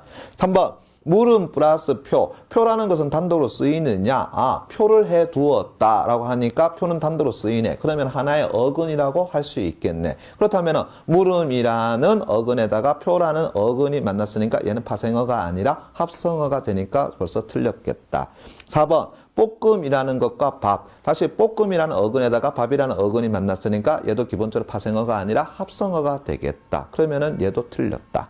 그러면 선택지 5번 싸움쟁이. 싸움에다가 쟁이. 어떠한 인물의 특성을 가지고 나타내는 전미사 쟁이가 붙었으니까 얘는 기본적으로 파생어라고 이야기할 수 있겠다. 그러면 싸움은 어떻게 만들어진 것이냐 해보니까 싸우다. 기본적으로 동사냐? 예, 싸운다. 되니까 동사가 되겠다. 그러면은 싸우다의 어간은 싸우가 될 것이고 여기에 명사와 접사 미음이 갖다 붙어 가지고 만들어진 파생어 어근 싸움이 되겠다. 그러면 어근인 싸움에다가 접사인 쟁이가 갖다 붙었으니까 얘는 파생어가 되겠다. 그렇다면 답은 5번이 되겠다라고 할 수 있겠네. 5번 문제 갑니다. 보기에 기역, 니은과 디귿, 리을을 대비하여 추려할 수 있는 밑줄을 표현합니다. 파생 전미사와 어미의 차이점. 파생 전미사와 어미의 차이점은 딱 하나인 것이죠. 파생 전미사는 품사를 바꿀 수 있는 반면에 어미는 품사를 바꿀 수가 없다. 다시 파생 전미사는 품사를 바꾸니까는 걔는 사전에서 우리가 표제어로 사용이 가능하다라는 걸 알 수 있을 것이고 어미는 단지 활용 형태에서만 사용 가능하다라는 걸 알 수 있겠네. 그렇다면 볼 것도 없이 선택지 5번. 파생 전미사는 새로운 단어, 다시 말한다면 사전에서 표제어를 만들 수 있는 반면에 어미는 단지 활용형을 만들 수 있을 뿐이다 라는 것. 자, 6번 갑니다. 보기를 바탕으로 탐구한 내용으로 적절하지 않은 것은 이라고 했는데 자, 선택지 5번 바로 갑니다. 미음으로 보아서 어떤은 던과 달리 어떤 기간에 벌어진 일을 나타내는구나. 그러면은 미음 갑니다. 즐겁던 그 시절이 그립구나. 즐거웠던 그 시절이 그립구나. 여기에 던이나 어떤은 결국은 어떤 특정한 기간을 나타내는 것이기 때문에 달리라는 말을 쓸 수는 없겠다. 그렇다면 답은 5번이다. 이렇게 얘기할 수 있겠네. 자, 7번 문제 갑니다. 보기에 밑줄 친 단어를 탐구 과정에 따라서 분류하고자 할 때 A와 B에 들어갈 단어를 차례대로 바르게 짝지어진 것은 보기에 보니까 기역, 니은, 디귿, 리을, 예가 나와 있고 자, 탐구 과정 첫 번째 물음입니다. 두 단어의 미쳐볼까요? 의미 사이에 연관성이 있느냐? 단어의 의미 사이에 연관성이 있느냐라는 것은 결국은 사전 활용하기 문제에서 표제어의 중심 의미와 부수역 의미의 다이 관계를 묻는다라는 것을 알 수 있겠네. 다시 한다면은 두 단어 사이에 의미 사이에 연관성이 있느냐? 즉 다이 관계 관계가 성립되느냐 안 되느냐를 묻고 있다라고 볼 수 있겠네. 그렇다면 기억. 그는 동작이 영 뜨다. 이때 뜨다라는 것은 느리다, 뭐 굼뜨다라는 의미로 쓰인 것이 되겠고, 종이배가 물에 뜨다라는 것은 액체 위에 어떤 물건이 떠 있는 상태를 나타내는 말이 되겠더라. 그렇다면 두 단어 사이에서는 다의 관계가 성립되지 않으니까 기억은 아니오에 속하게 될 것이고, 니은에 은행에 적금을 붓다, 자료에 밀가루를 붓다. 이때 붓다라는 것을 가만 살펴보니까 어떤 곳에다가 어떤 무엇인가를 넣다라는 의미로서 다 사용된 것이다. 그렇다면 니은에 은행에 적금을 붓다와 자료에 밀가루를 붓다라는 것은 단어 사이에 연관성을 가지고 있다라고 할 수 있겠네. 다시 한번 다의 관계가 성립된다라고 할 수 있겠습니다. 그렇다 그러면 얘는 yes에 속한다라고 볼 수 있을 것 같고, 디귿. 옷에 잉크가 묻다라는 것은 어떠한 물건에 다른 어떤 것이 묻어나는 현상을 이야기하는 것이죠. 됐습니까? 예. 그 다음에 그에게 문제 푸는 방식에 대해서 묻다라는 것은 우리가 영어로 이야기하면 뭐 ask의 개념이라고 할 수 있으니까 어떤 것이 묻다라는 것과 ask의 묻다라는 것은 전혀 다른 의미가 된다. 그렇다면 단어의 의미 사이 연관성 없다라고 이야기할 수 있겠다. 그러면 아니오에 속한다 볼 수 있을 것 같고, 부속품을 좋은 곳으로 갈다라는 것은 우리가 바꾸다, 체인지의 의미가 될 것 같고, 구슬을 만들기 위해서 옥도를 갈다라는 것은 다른 어떤 것에다가 어떤 것을 문지르다라는 의미가 되니까 체인지와 문지르다 의미는 다르다라고 이야기할 수 있겠네. 그러면 리을도 연관성이 없다라고 할 수 있겠다. 그럼 다시 두 단어의 의미 사이 연관성이 있느냐 했을 때 yes라고 할 수 있는 것은 니은이 될 것이고, 아니오라고 할 수 있는 것은 기역, 디귿, 리을이라고 할 수 있겠다. 다시 두 단어의 품사는 동일하냐라고 물었습니다. 앞에 제시된 것들은 전부 다 용언에 해당되는 것이고, 용언에는 동사, 형용사밖에 없으니까 결국은 동사, 형용사를 구분하는 문제다. 동사, 형용사를 구분하는 것은 현재 시제 선어말음이라고 하는 니은, 는을 갖다 넣어주면 되겠다. 그는 동작이 영 뜬다, 된다, 안 된다, 안 된다는 걸 알 수 있으니까 이때 뜨다라는 것은 형용사라고 이야기할 수 있을 것 같고, 종이배가 물에 뜬다는 가능하니까 얘는 품사가 동사라고 이야기할 수 있겠다. 그렇다면 두 단어의 품사는 동일합니까 했을 때 아니오에 속할 수 있겠다. 그 다음에 옷에 잉크가 묻다라고 한다 그러면은 옷에 잉크가 묻는다 하니까 가능하다. 그렇다면 품사는 동사. 그에게 문제 푸는 방식에 대해서 묻는다가 가능하니까 얘도 품사는 동사. 그렇다면 디귿에 묻다는 둘 다 동사가 되니까 얘는 두 단어의 품사는 동일합니까 해서 yes에 속하게 되겠다. 부속품을 좋은 곳으로 간다. 얘도 가능하다. 그렇다면 동사. 구슬을 만들기 위해서 옥도를 간다. 얘도 가능하다. 그렇다면은 리을에 나와 있는 갈다는 둘 다 또 동사라고 이야기할 수 있겠다. 다시 두 단어의 품사는 동일합니까 했을 때에 리을도 yes에 속한다. 그러면 다시 yes에 속하는 것은 디귿, 리을일 거고요. 아니오에 속하는 것은 기역이다라고 이야기할 수 있겠네. 그럼 다시 두 단어는 모두 미쳐볼까요? 규칙적으로 활용을 합니까? 라고 이야기했어. 결국은 용언의 활용에서 규칙 활용과 불규칙 활용을 묶고 들어간다라고 볼 수 있겠네. 그러면은 불규칙 활용이라고 한다면은 어간의 모습이 바뀌거나 어미의 모습이 바뀌거나 어간, 어미의 모습이 다 바뀌는 것을 이야기한다. 허나 어간의 모습이 바뀐다 하더라도 예외적인 것이 두 가지가 있었다. 리을 탈락과 의 탈락은 우리가 규칙 활용에 속한다라고 이야기할 수 있겠다. 됐니? 그러면 디귿 갑니다. 옷에 잉크가 묻다. 그에게 문제 푸는 방식에 대해서 묻다. 자, 용언의 규칙 활용과 불규칙 활용에서는 뒤에 어미 뭘 갖다 집어넣으라고 이야기했더라? 니를 갖다 집어넣어주면 웬만하면 다 해결된다라고 이야기했습니다. 옷에 잉크가 묻어 하니까 어때? 보니까는 어간의 모습도 바뀌지 아니하고 어미의 모습도 바뀌지 않으니까 얘는 규칙 활용을 한다라고 보면 될 것 같고요. 그에게 문제 푸는 방식에 대해서 묻다 하니까 얘는 물어라고 이야기할 수 있겠네. 그러면은 어간의 디귿이 무엇으로 바뀌었다? 고요 리을로 바뀌었더라. 그러면서 디귿 불규칙이라고 이야기할 수 있겠네. 그렇다면 얘는 규칙 활용을 하는 것이 아니라 불규칙 활용을 한다라고 이야기할 수 있을 것 같고, 리을 갑니다. 자, 부속품을 좋은 곳으로 갈다 해놨습니다. 가러 한데 맞다. 근데 은이 갖다 붙이면 가니 하니까 리을이 어떻게 된다고요? 탈락이 되더라. 그런데 문제는 어간에서 리을이 탈락이 된다 하더라도 얘는 예외적으로 규칙 활용에 속한다라고 이야기할 수 있었다. 그 다음에 구슬을 만들기 위해서 옥도를 갈다. 가러 하니까 얘도 어떻게 한다고요? 어간의 모습이나 어미의 모습이 바뀌지 않는다. 근데 여기서 끝날 것이 아니라 역시 은이를 갖다 붙여 봐야 되겠네. 옥도를 가니 이렇게 되겠네. 역시 마찬가지로 리을이 탈락됐다. 그런데 어간에서 리을이 탈락됐다 하더라도 걔는 규칙 활용에 속한다. 그렇다 그러면은 리을에 갈다 두 개는 전부 다 리을 탈락이지만 규칙 활용이라고 이야기할 수 있는 것이 되겠다. 그럼 다시 모두 규칙적으로 활용을 합니까? 하게 되면은 yes에 리을이 될 것이고 아니오에 디귿이 들어가게 되겠다. 그렇다면 답은 몇 번? 3번 끝. 이렇게 되겠네요. 됐습니까? 예. 자, 어때요? 지금 굉장히 재미없는 수업했죠, 사실상. 그죠? 그런데 어때요?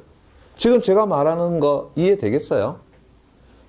지금 이게 정확한 설명 아닙니까? 근데 우리 생각해보자. 내가 만약에 첫째 시간에 문법 문제 풀이 하면서 이런 식으로 수업을 했다 생각해보자. 이러면 어떻게 하겠니? 씨발 뭐요? 지금 뭔 말하는지 아무것도 못 알아듣겠네. 이래 되겠죠? 근데 지금은 어떻게 된다고요? 가만히 들어보니까 지금 제가 한 말, 혹시 외계어로 들린 사람? 외계어로 지금 손은 못 들지만 만약에 외계어로 들린 사람은 어떻게 한다고요? 유튜브 들어가셔서 다시 1강부터 시작해서 6강까지 이론 공부 다시 하시기 바랍니다. 근데 지금 아마 들으신 분들은 제 말이 외계어가 아니죠? 지금 앞에 나와 있는 문제에 대한 정확한 해석을 하고 있는 거죠. 그죠? 그걸 여러분들이 알아듣는 거다라는 겁니다. 예. 이제 어때요? 귀가 좀 열렸습니까? 예. 그게 여러분들의 공부가 열린 거다라고 보시면 돼요. 그런데 불구하고 아직까지 저 선생님 지금 무슨 말 하는데 놓친 사람들 있죠? 그럼 아직까지 공부가 덜 됐는 겁니다. 다시 어떻게 한다고요? 외우세요. 됐습니까? 예. 됐니? 예. 제가 그랬잖아요. 이제 알고 나니까 여기 나와 있는 것은 어떻게 한다고요? 쉽게 보이더라라는 거잖아. 됐어? 예. 제가 첫 시간에 얘기했잖아요. 여러분들에게 6주 동안 제가 뭘 해드릴 수 있느냐. 그죠? 예. 문법에서 자신감만큼은 제가 가르쳐 드린다고 그랬잖아요. 지금 어때요? 문제가 어렵게 느껴집니까? 아니죠. 실제로 이거 다 기출 문제입니다. 됐니? 예. 어려운 문제라고 이야기하는 부분. 예. 어려운 문제도 있고, 물론 쉬운 문제 있습니다만, 이게 다 고3 기출 문제입니다, 이거요. 됐니? 예. 그러니까 얼마나 쉽게 풀리냔 말이야. 됐어? 예. 자, 넘어가서 이제 8번부터 해보겠습니다. 됐죠? 예. 자, 보세요. 보기에 기역 디귿의 구체적인 예로 적절하지 않은 것은, 자, 기역 보니까 어간이 바뀌는 것, 니은 보니까 어미가 바뀌는 것, 디귿 보니까 어간과 어미 모두가 바뀌는 것. 결국 뭘 묻고 있는 거야? 영혼의 활용에서 규칙 활용, 불규칙 활용을 묻고 있는 거다. 이렇게 볼 수 있겠죠. 그죠? 그럼 다시요. 영혼 활용에서 규칙 활용과 불규칙 활용은 뭘 가지고 구분하면 된다 그랬어? 어미에다가 아, 어, 니 갖다 붙이면 된다라고 이야기했었잖아. 그러면 다 나온다 그랬습니다. 됐지? 그러면은 깨닫다, 어간 어떻게 된죠? 깨닫이 되겠죠? 뒤에다가 뭘 갖다 붙인다고요? 아미가 어입니까? 앞에 나와 있는 어간의 마지막 모음이 양선 모음 아니까 뒤에다가 뭘 갖다 붙인다고? 아를 갖다 붙이면 되겠네. 그죠? 그럼 갖다 붙여보니까 깨닫아 안 하죠? 뭐라고요? 깨달아 이렇게 되잖아요. 됐습니까? 그러면 깨닫의 디귿이 뭘로 바뀌게 된다고요? 리을로 바뀌게 되겠죠. 그럼 어간의 모습 바뀐 거 맞습니까? 예. 그러면 규칙입니까? 불규칙입니까? 불규칙. 무슨 불규칙이라고요? 디귿 불규칙. 이래 될 거야, 이거. 그죠? 오케이. 그럼 두 번째. 눕다. 어간 어떻게 된다고요? 눕 이래 되겠죠? 그러면 아를 갖다 붙일까요? 어를 갖다 붙일까요? 하니까 눕 보니까 우 맞습니까? 뒤에다가 어 갖다 붙이면 되겠네. 그러면 누버라고 이야기합니까? 아니죠. 누워라고 하죠. 됐니? 그러면 앞에 어간 비읍이 뭘로 바뀌었다고요? 우로 바뀌었다. 이렇게 얘기할 수 있겠네. 얘를 가지고 뭐라 그랬어? 비읍 불규칙이라고 이야기했었죠. 역시 어간의 모습이 바뀐 것이다. 할 수 있겠고요. 세 번째. 일컸다. 어간 어디가 된다고요? 일컷이 되겠죠? 앞에 나와 있는 어간의 모음이 어니까 뒤에 뭘 갖다 붙인다고요? 어를 갖다 붙이면 되겠죠? 그럼 어떻게 된다고요? 일컬어 이렇게 되잖아요. 그죠? 그렇다면 어간 컷의 디귿이 뭘로 바뀐다고요? 리을로 바뀌게 되겠죠. 그럼 뭐가 되는 거야? 디귿 불규칙 이렇게 되겠죠. 됐습니까? 예. 그렇다면 선택 3번 틀렸네요. 왜요? 어간이 바뀌는 것이 어미가 바뀌는 것이 아니라 얘는 어간이 바뀌었기 때문이다. 이렇게 얘기할 수 있잖아. 됐습니까? 그다음 4번 푸르다. 어간 어디가 된다고요? 푸르 이렇게 되겠죠. 뒤에다 뭘 갖다 붙인다고요? 어를 갖다 붙이면 되겠네. 그러면 우리 푸르어 합니까? 아니죠. 푸르러라고 이야기하죠. 그럼 어가 뭘로 바뀌었다고요? 러로 바뀌었으니까 어미 모습이 바뀌면서 러 불규칙 이렇게 이야기한다는 거죠. 됐나? 예. 아이 파랗다 하얗다 이건 딱 외워두셔야 되죠. 어간 어미가 다 바뀌는 것이고요. 뭐가 떨어나간다고요? 어간의 히읗이 탈락되는 현상이다라는 거. 됐습니까? 예. 그럼 다음 몇 번이야? 3번 끝. 이렇게 되겠죠. 됐니? 자, 9번 문제 같은 경우 별표 쳐놓기 바랍니다. 이거 다 설명해 드렸던 겁니다. 피동물을 만드는 방법 몇 가지가 있다고요? 여러 가지가 있죠. 그중에 대표적인 어떤 것이 있다고 해서 피동접사 이리기를 이용하거나 되다 어지다를 이용해서 만들거나 아니면 어떻게 된다고요? 당하다를 통해서 만드는 방법이 있다라고 이야기했었죠. 됐습니까? 예. 자, 그러면 선택지 보세요. 그녀의 웃음소리는 참 간드러졌다. 자, 간드러졌다의 기본형 뭐가 되죠? 자, 여기 잠깐 봅시다. 간드러졌다의 기본형 어떻게 되지? 간드러지다. 이렇게 되는 거 아니겠습니까? 이해되겠니? 예. 그럼 다시 갑시다. 어지다라는 것은 접사입니까? 어미입니까? 어지다라는 건 접사의 어미야. 오지다라는 접사가 어디 있어요? 피동물을 만드는데 피동 접사를 이용하는 것은 피동 접사에 뭐밖에 없다고 그랬어? 이리기밖에 없다고 그랬잖아. 그럼 나머지 어떻게 돼? 어지다 같은 경우는 어미가 되겠지. 그죠? 그럼 이제 보세요.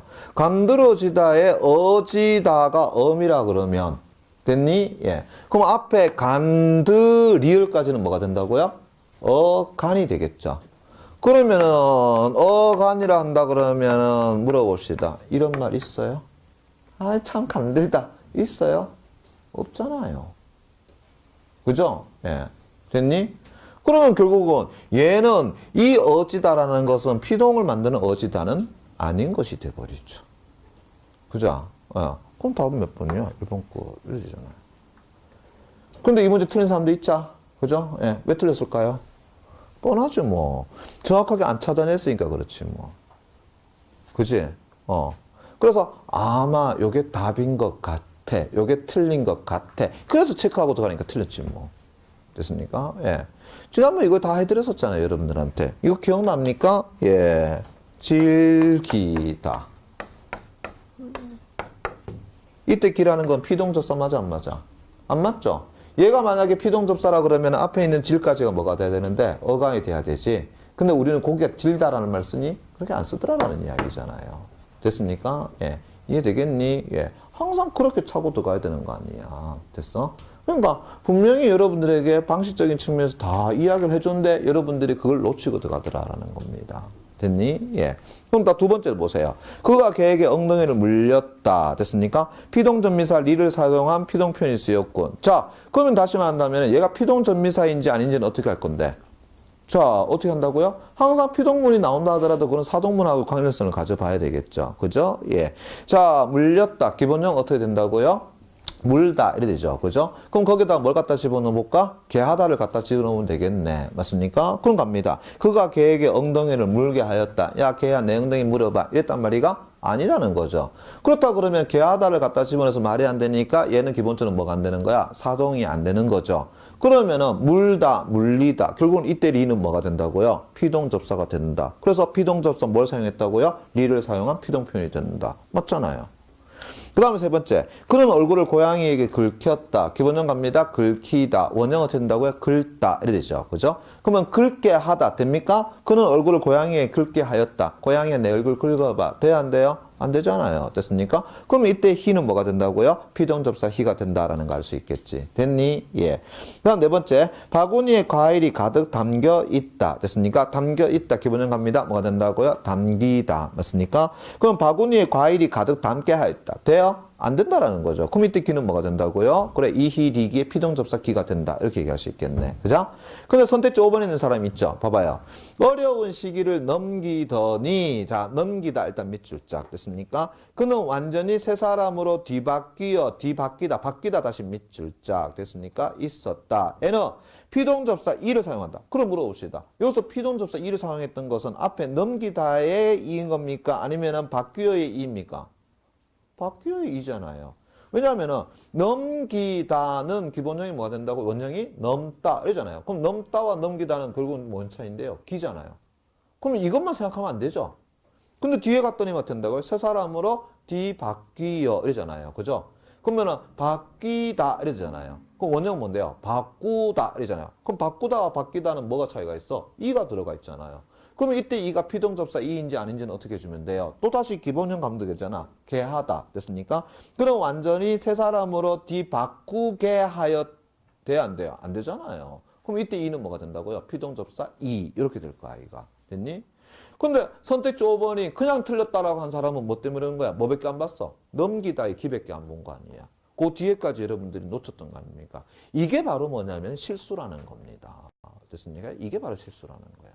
됐니? 예. 그러니까는 모든 선택지는 다 여러분들을 뭐 한다고요? 유혹하는 겁니다. 나야, 내가 답이야, 내한테로 와, 이지라는 겁니다. 됐니? 그런데 여러분들 더서, 이거 니야? 이지하면서 가버리면 어떻게 한다고요? 틀려버리는 겁니다, 이거는요. 무슨 말인지 알겠니? 예. 그러니까 처음부터 끝까지 하나하나 보는 거야. 그리고 확실하게 이다, 아니다를 여러분 선택해 줘야 되는 거죠. 아마 여러분들이 1번 선택지를 했는 사람들은 바로 얘가 어떻게 한다고요? 아니다 했을 거야. 됐습니까? 그런데 선택지 5번이 답이다라고 했는 사람은 1번이 자꾸 뇌리 속에서 이렇게 됐을 거예요. 됐습니까? 예. 그걸 여러분들이 놓치면 안 된다는 이야기야. 이거 몰라 틀렸니? 실수에 틀렸니? 엄밀히 따져보세요. 이거 몰라 틀립니까? 실수에 틀린 겁니까? 이건 실수했는 거죠. 내가 뭘 못 봤던 거야? 뒤바뀌어. 이거 바뀌다라는 말은 못 봤던 거 아니겠어. 됐니? 예. 자, 그 다음에 10번 문제 갑니다. 보기의 설명을 참고할 때 밑줄 볼까요? 밑줄친 관형절의 종류. 관형절의 종류 밑줄 쫙 쳐놓고요. 다른 하나는 이라고 했습니다. 관형절, 명사절, 부사절 됐습니까? 나오기 때문에 얘는 결국 무엇에 관한 문제라고요? 아는 문장, 안긴 문장에 관한 문제다라고 이야기할 수 있겠네. 그죠? 그럼 다시 관형절의 종류는 몇 가지가 있다고요? 두 가지가 있다. 무엇과 무엇이 있다 그랬습니까? 관계 관형절과 동격 관형절이 있다라고 이야기했었죠. 그죠? 오케이. 그럼 다시 갑시다. 관계 관형절은 어떻게 정의 내릴 수 있지? 이렇게 정의 내릴 수 있죠. 안긴 문장의 특정 성분과 아는 문장의 특정 성분이 같아서 안긴 문장의 특정 성분이 생략되고 이 안긴 문장이 아는 문장의 특정 성분을 꾸며주는 식이다. 맞습니까? 예. 지금 제 말이 외계처럼 들리면 안 됩니다. 됐어요? 예. 그 다음에 동격 관형절은 뭐라 그랬었죠? 안긴 문장이 아는 문장의 특정 성분을 꾸며주는데 그 특정 성분과 안긴 문장의 내용이 동일하다. 맞습니까? 예. 요게 바로 뭐라 했어요? 동격 관형절이라고 얘기했었죠. 그러면서 관계 관형절인지 동격 관형절인지는 어떻게 구분하면 된다 그랬더라? 결국 꾸밈을 받는 말이 안긴 문장 속에 들어갈 수 있느냐 없느냐를 확인해 보면 된다 그랬었죠. 왜냐? 관계 관형절은 안긴 문장의 특정 성분과 아는 문장의 특정 성분이 같아가지고 안긴 문장의 특정 성분이 생략됐다라고 이야기했잖아. 그래가지고 그 안긴 문장이 아는 문장의 특정 성분을 꾸며준다라고 이야기했잖아. 그러면 관계 관형절이라 그러면은 꾸밈을 받는 개가 어디 들어가야 된다고요? 안긴 문장 속에 들어가 줘야 된다라는 걸 이야기한 거 아니야. 됐습니까? 예. 그럼 가봅시다. 선택지 1번. 향기가 좋은 꽃 밑줄자. 향기가 좋은 이 뒤에 뭘 꾸며주고 있다고요? 꽃을 꾸며주고 있죠. 맞습니까? 그러면은 꿀을 받는 이 꽃이 안긴 문장인 향기가 좋은에 들어갈 수 있나 없나 확인해 보면 되잖아. 맞습니까? 어떻게 된다고요? 꽃은 향기가 좋다. 이렇게 되잖아요. 됐습니까? 그러면 얘는 뭐가 된다고요? 관계 관형절. 이래 되겠네요. 맞습니까? 예. 그 다음에 내가 읽으리 뒤에 뭘 꾸며주고 있다고요? 책. 맞습니까? 책 다시 밑줄자. 그럼 꿀을 받는 이 책을 어디에 갖다 집어넣는다고요? 안긴 문장 속에 갖다 집어넣으면 되잖아. 그럼 나는 책을 읽는다. 나는 책을 읽었다. 되네요. 맞습니까? 예. 그러면은 관계 관형절. 내가 태어나니 뒤에 뭘 꾸며주고 있다고? 그 애를 꾸며주고 있다. 그 애 다시 밑줄 짝. 됐습니까? 예. 그러면은 그 애가 안긴 문장 속에 들어갈 수 있느냐? 나는 그 애에 태어났다. 돼야 안 돼요? 된다라는 걸 알 수 있겠네. 그럼 관계 관형절이 되고 그러잖아. 그죠? 오케이. 그 다음 네 번째. 내가 공부하는 학교, 꿀 맞는 학교가 안긴 문장 속에 들어갈 수 있냐? 나는 학교에서 공부했다. 돼야 안 돼요? 되잖아요. 됐습니까? 예. 그런데 우리가 돌아온 사실. 자, 꿀 받는 사실을 갖다 집어넣습니다. 우리가 사실 돌아온, 안 되죠. 됐습니까? 그럼 가만히 보니까 사실과 우리가 돌아온 것의 내용은 어떻다고요? 동일하다. 이렇게 얘기할 수 있겠네. 그렇다면 선택적으로 뭐가 된다고요? 동격 관형절. 이렇게 될 거 아이가. 그죠? 예. 그럼 다음 몇 번이요? 5번 끝. 이러잖아요. 됐니? 예. 자, 그 다음에 11번 갑니다. 기억에서 미음에 미쳤까요? 밑줄친 서술에 대한 설명, 밑줄자.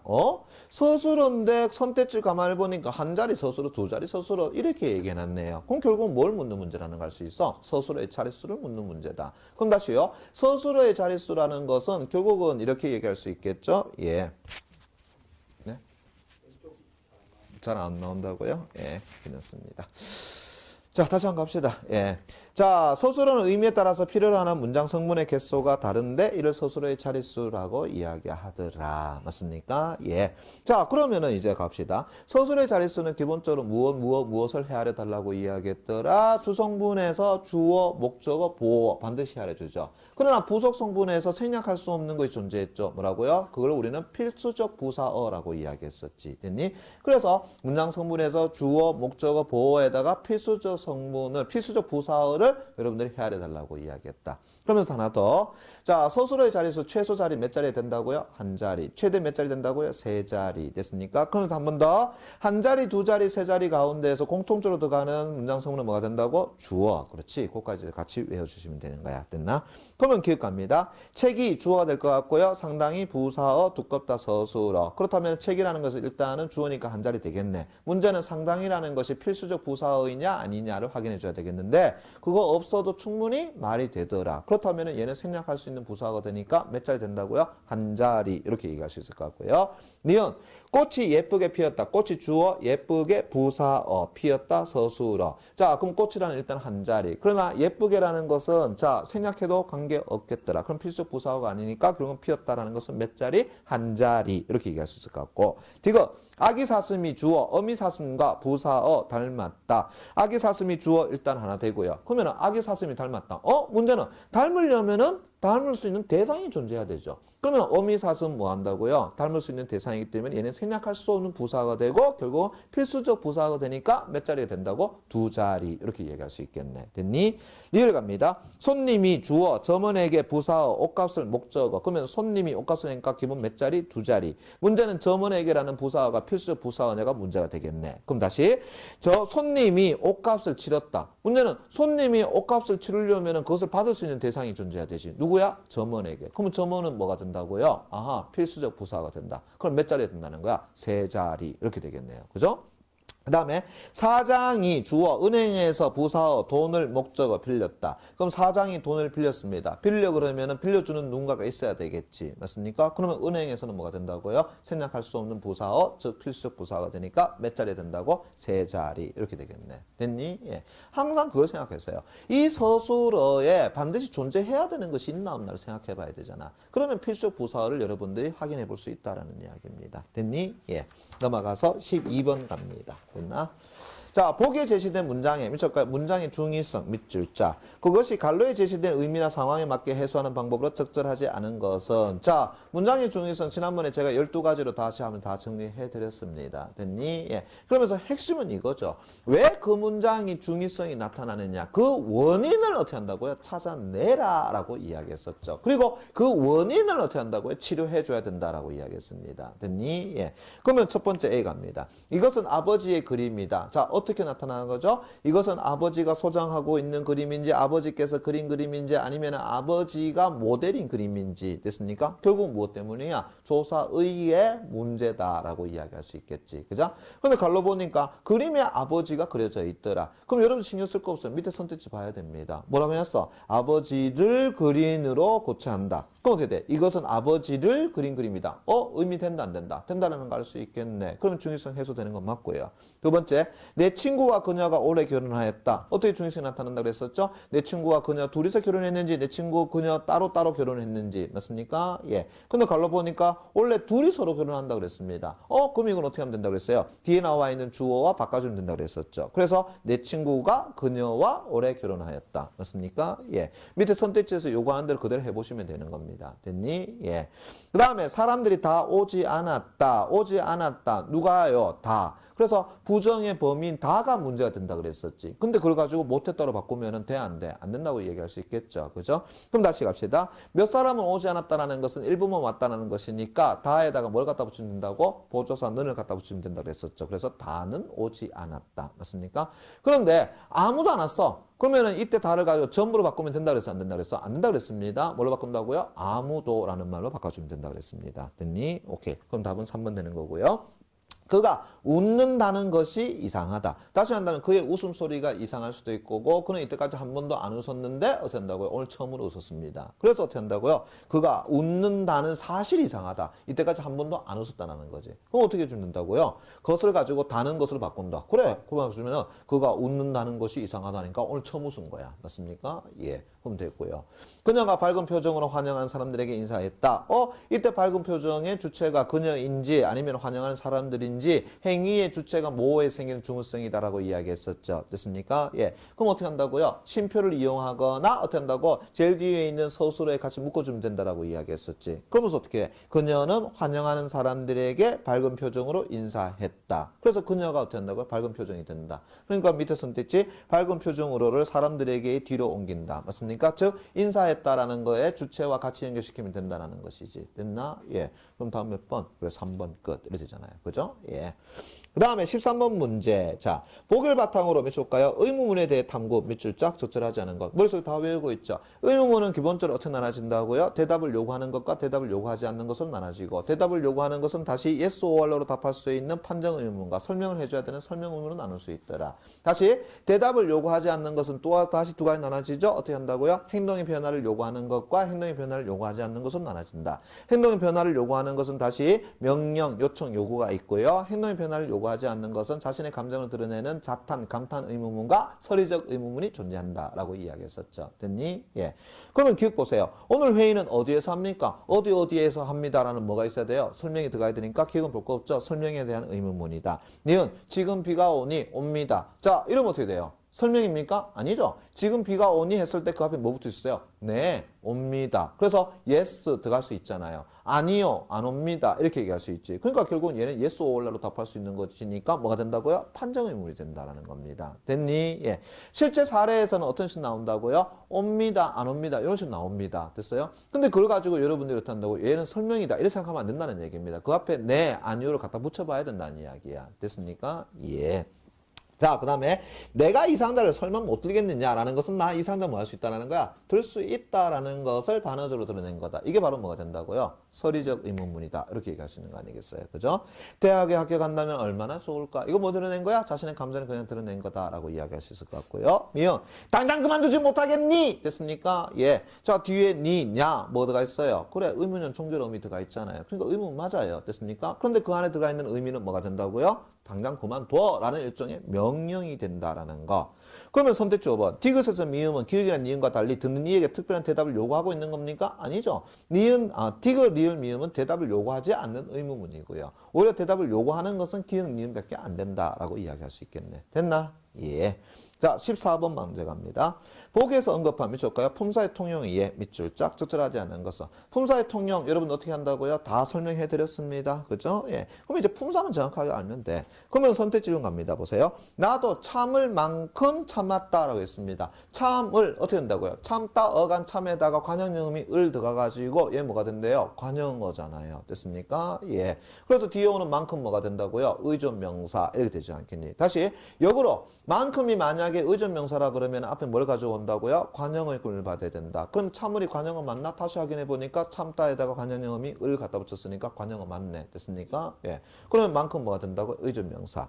근데 나도 그 사람만큼 앞에 사람 뭐라고요? 명사 채은이 갖다 붙었다. 그럼 채은 뒤에 갖다 붙는 건 뭐가 된다고요? 조사. 그러면은 1번 선택지는 의존명사와 조사의 품사의 통용을 가지고 이야기한 거다. 맞습니까? 이거 다 설명해 드렸던 겁니다. 됐니? 예. 두 번째, 하나를 들으면 열을 안다. 뒤에 을 뭐가 들어가 있습니까? 조사 들어가 있네요. 조사 갖다 붙는 건 어디라고요? 체언 뒤. 맞습니까? 그러면 이때 열을 체언으로 본다면 결국 뭐가 된다? 수사에 속한다. 이렇게 얘기할 수 있을 것 같고 10번 하니까 이때 번이라는 의존명사를 꾸며주니까 이때 열은 뭐가 된다고요? 관형어 구실을 하죠. 관형을 만드는 방법 다시 세 가지 뭐가 있다고요? 관형사 자체에 관형화 되는 케이스, 관형격 조사 의가 붙어서 관형화 되는 케이스, 관형형 어미가 갖다 붙어서 관형화 되는 케이스. 근데 얘 조사 어미 없으니까 이때 열은 뭐가 된다고요? 관형사 자체가 돼버리는 거지. 맞습니까? 예. 그래서 얘를 가지고 우리 뭐라 그런다고요? 수관형사라고 이야기한다. 맞습니까? 예.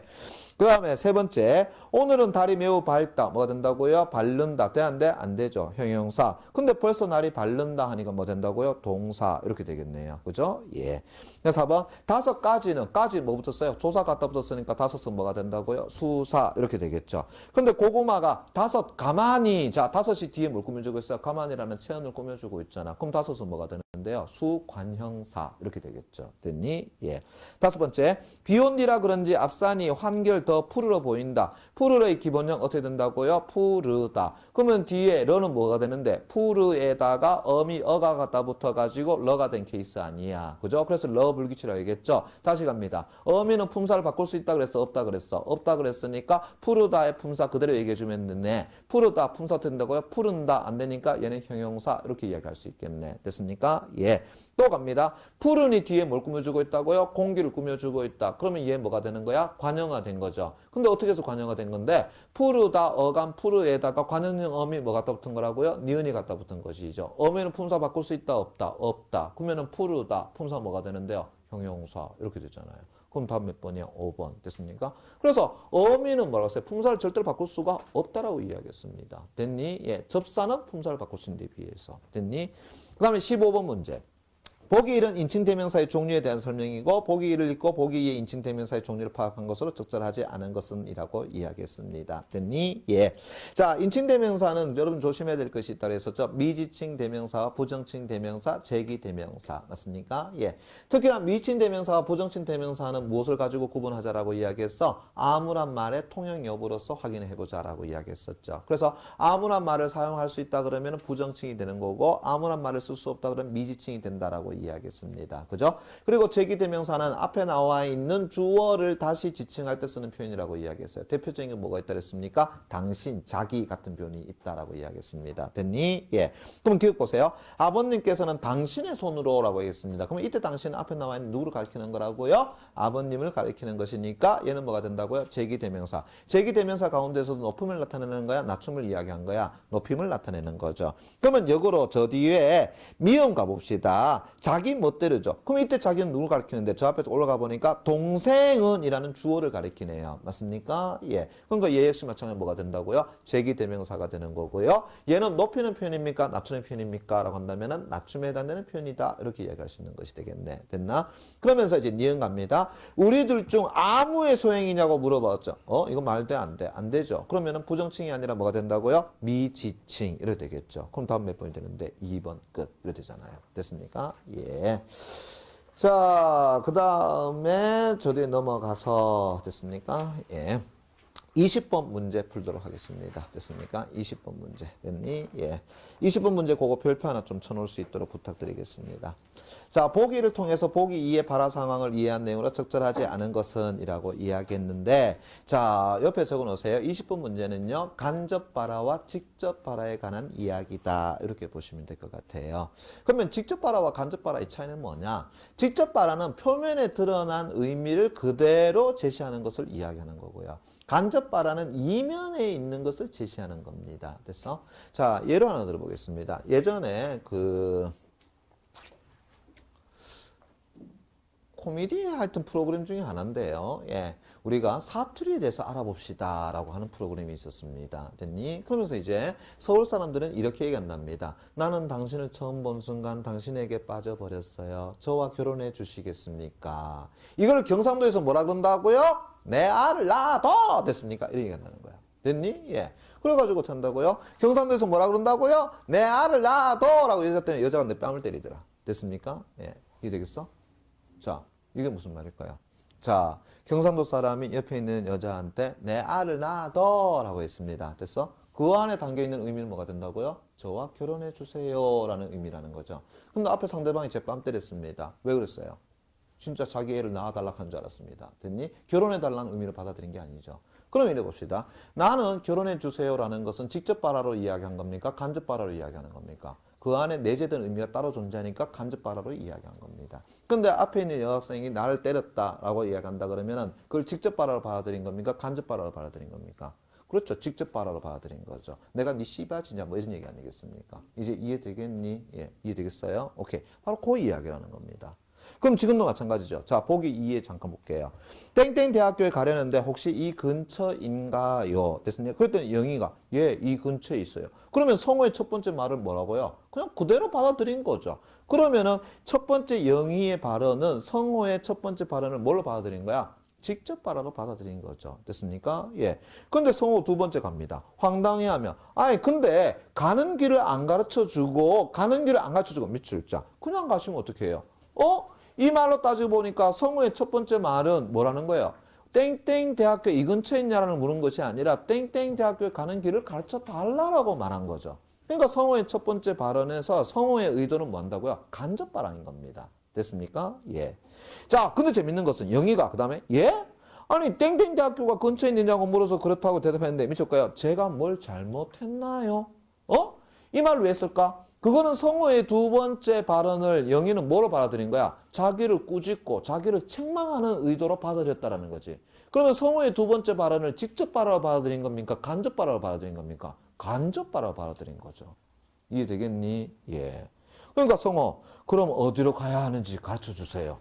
아니, 절로 가면 돼요. 이건 뭐예요? 성우의 세 번째 발언을 영희는 세 번째에서 뭐로 받아들인 거야? 직접 발언으로 받아들인 거다. 이렇게 되어 있잖아요. 그죠? 그럼 다음 몇 번인데요? 4번.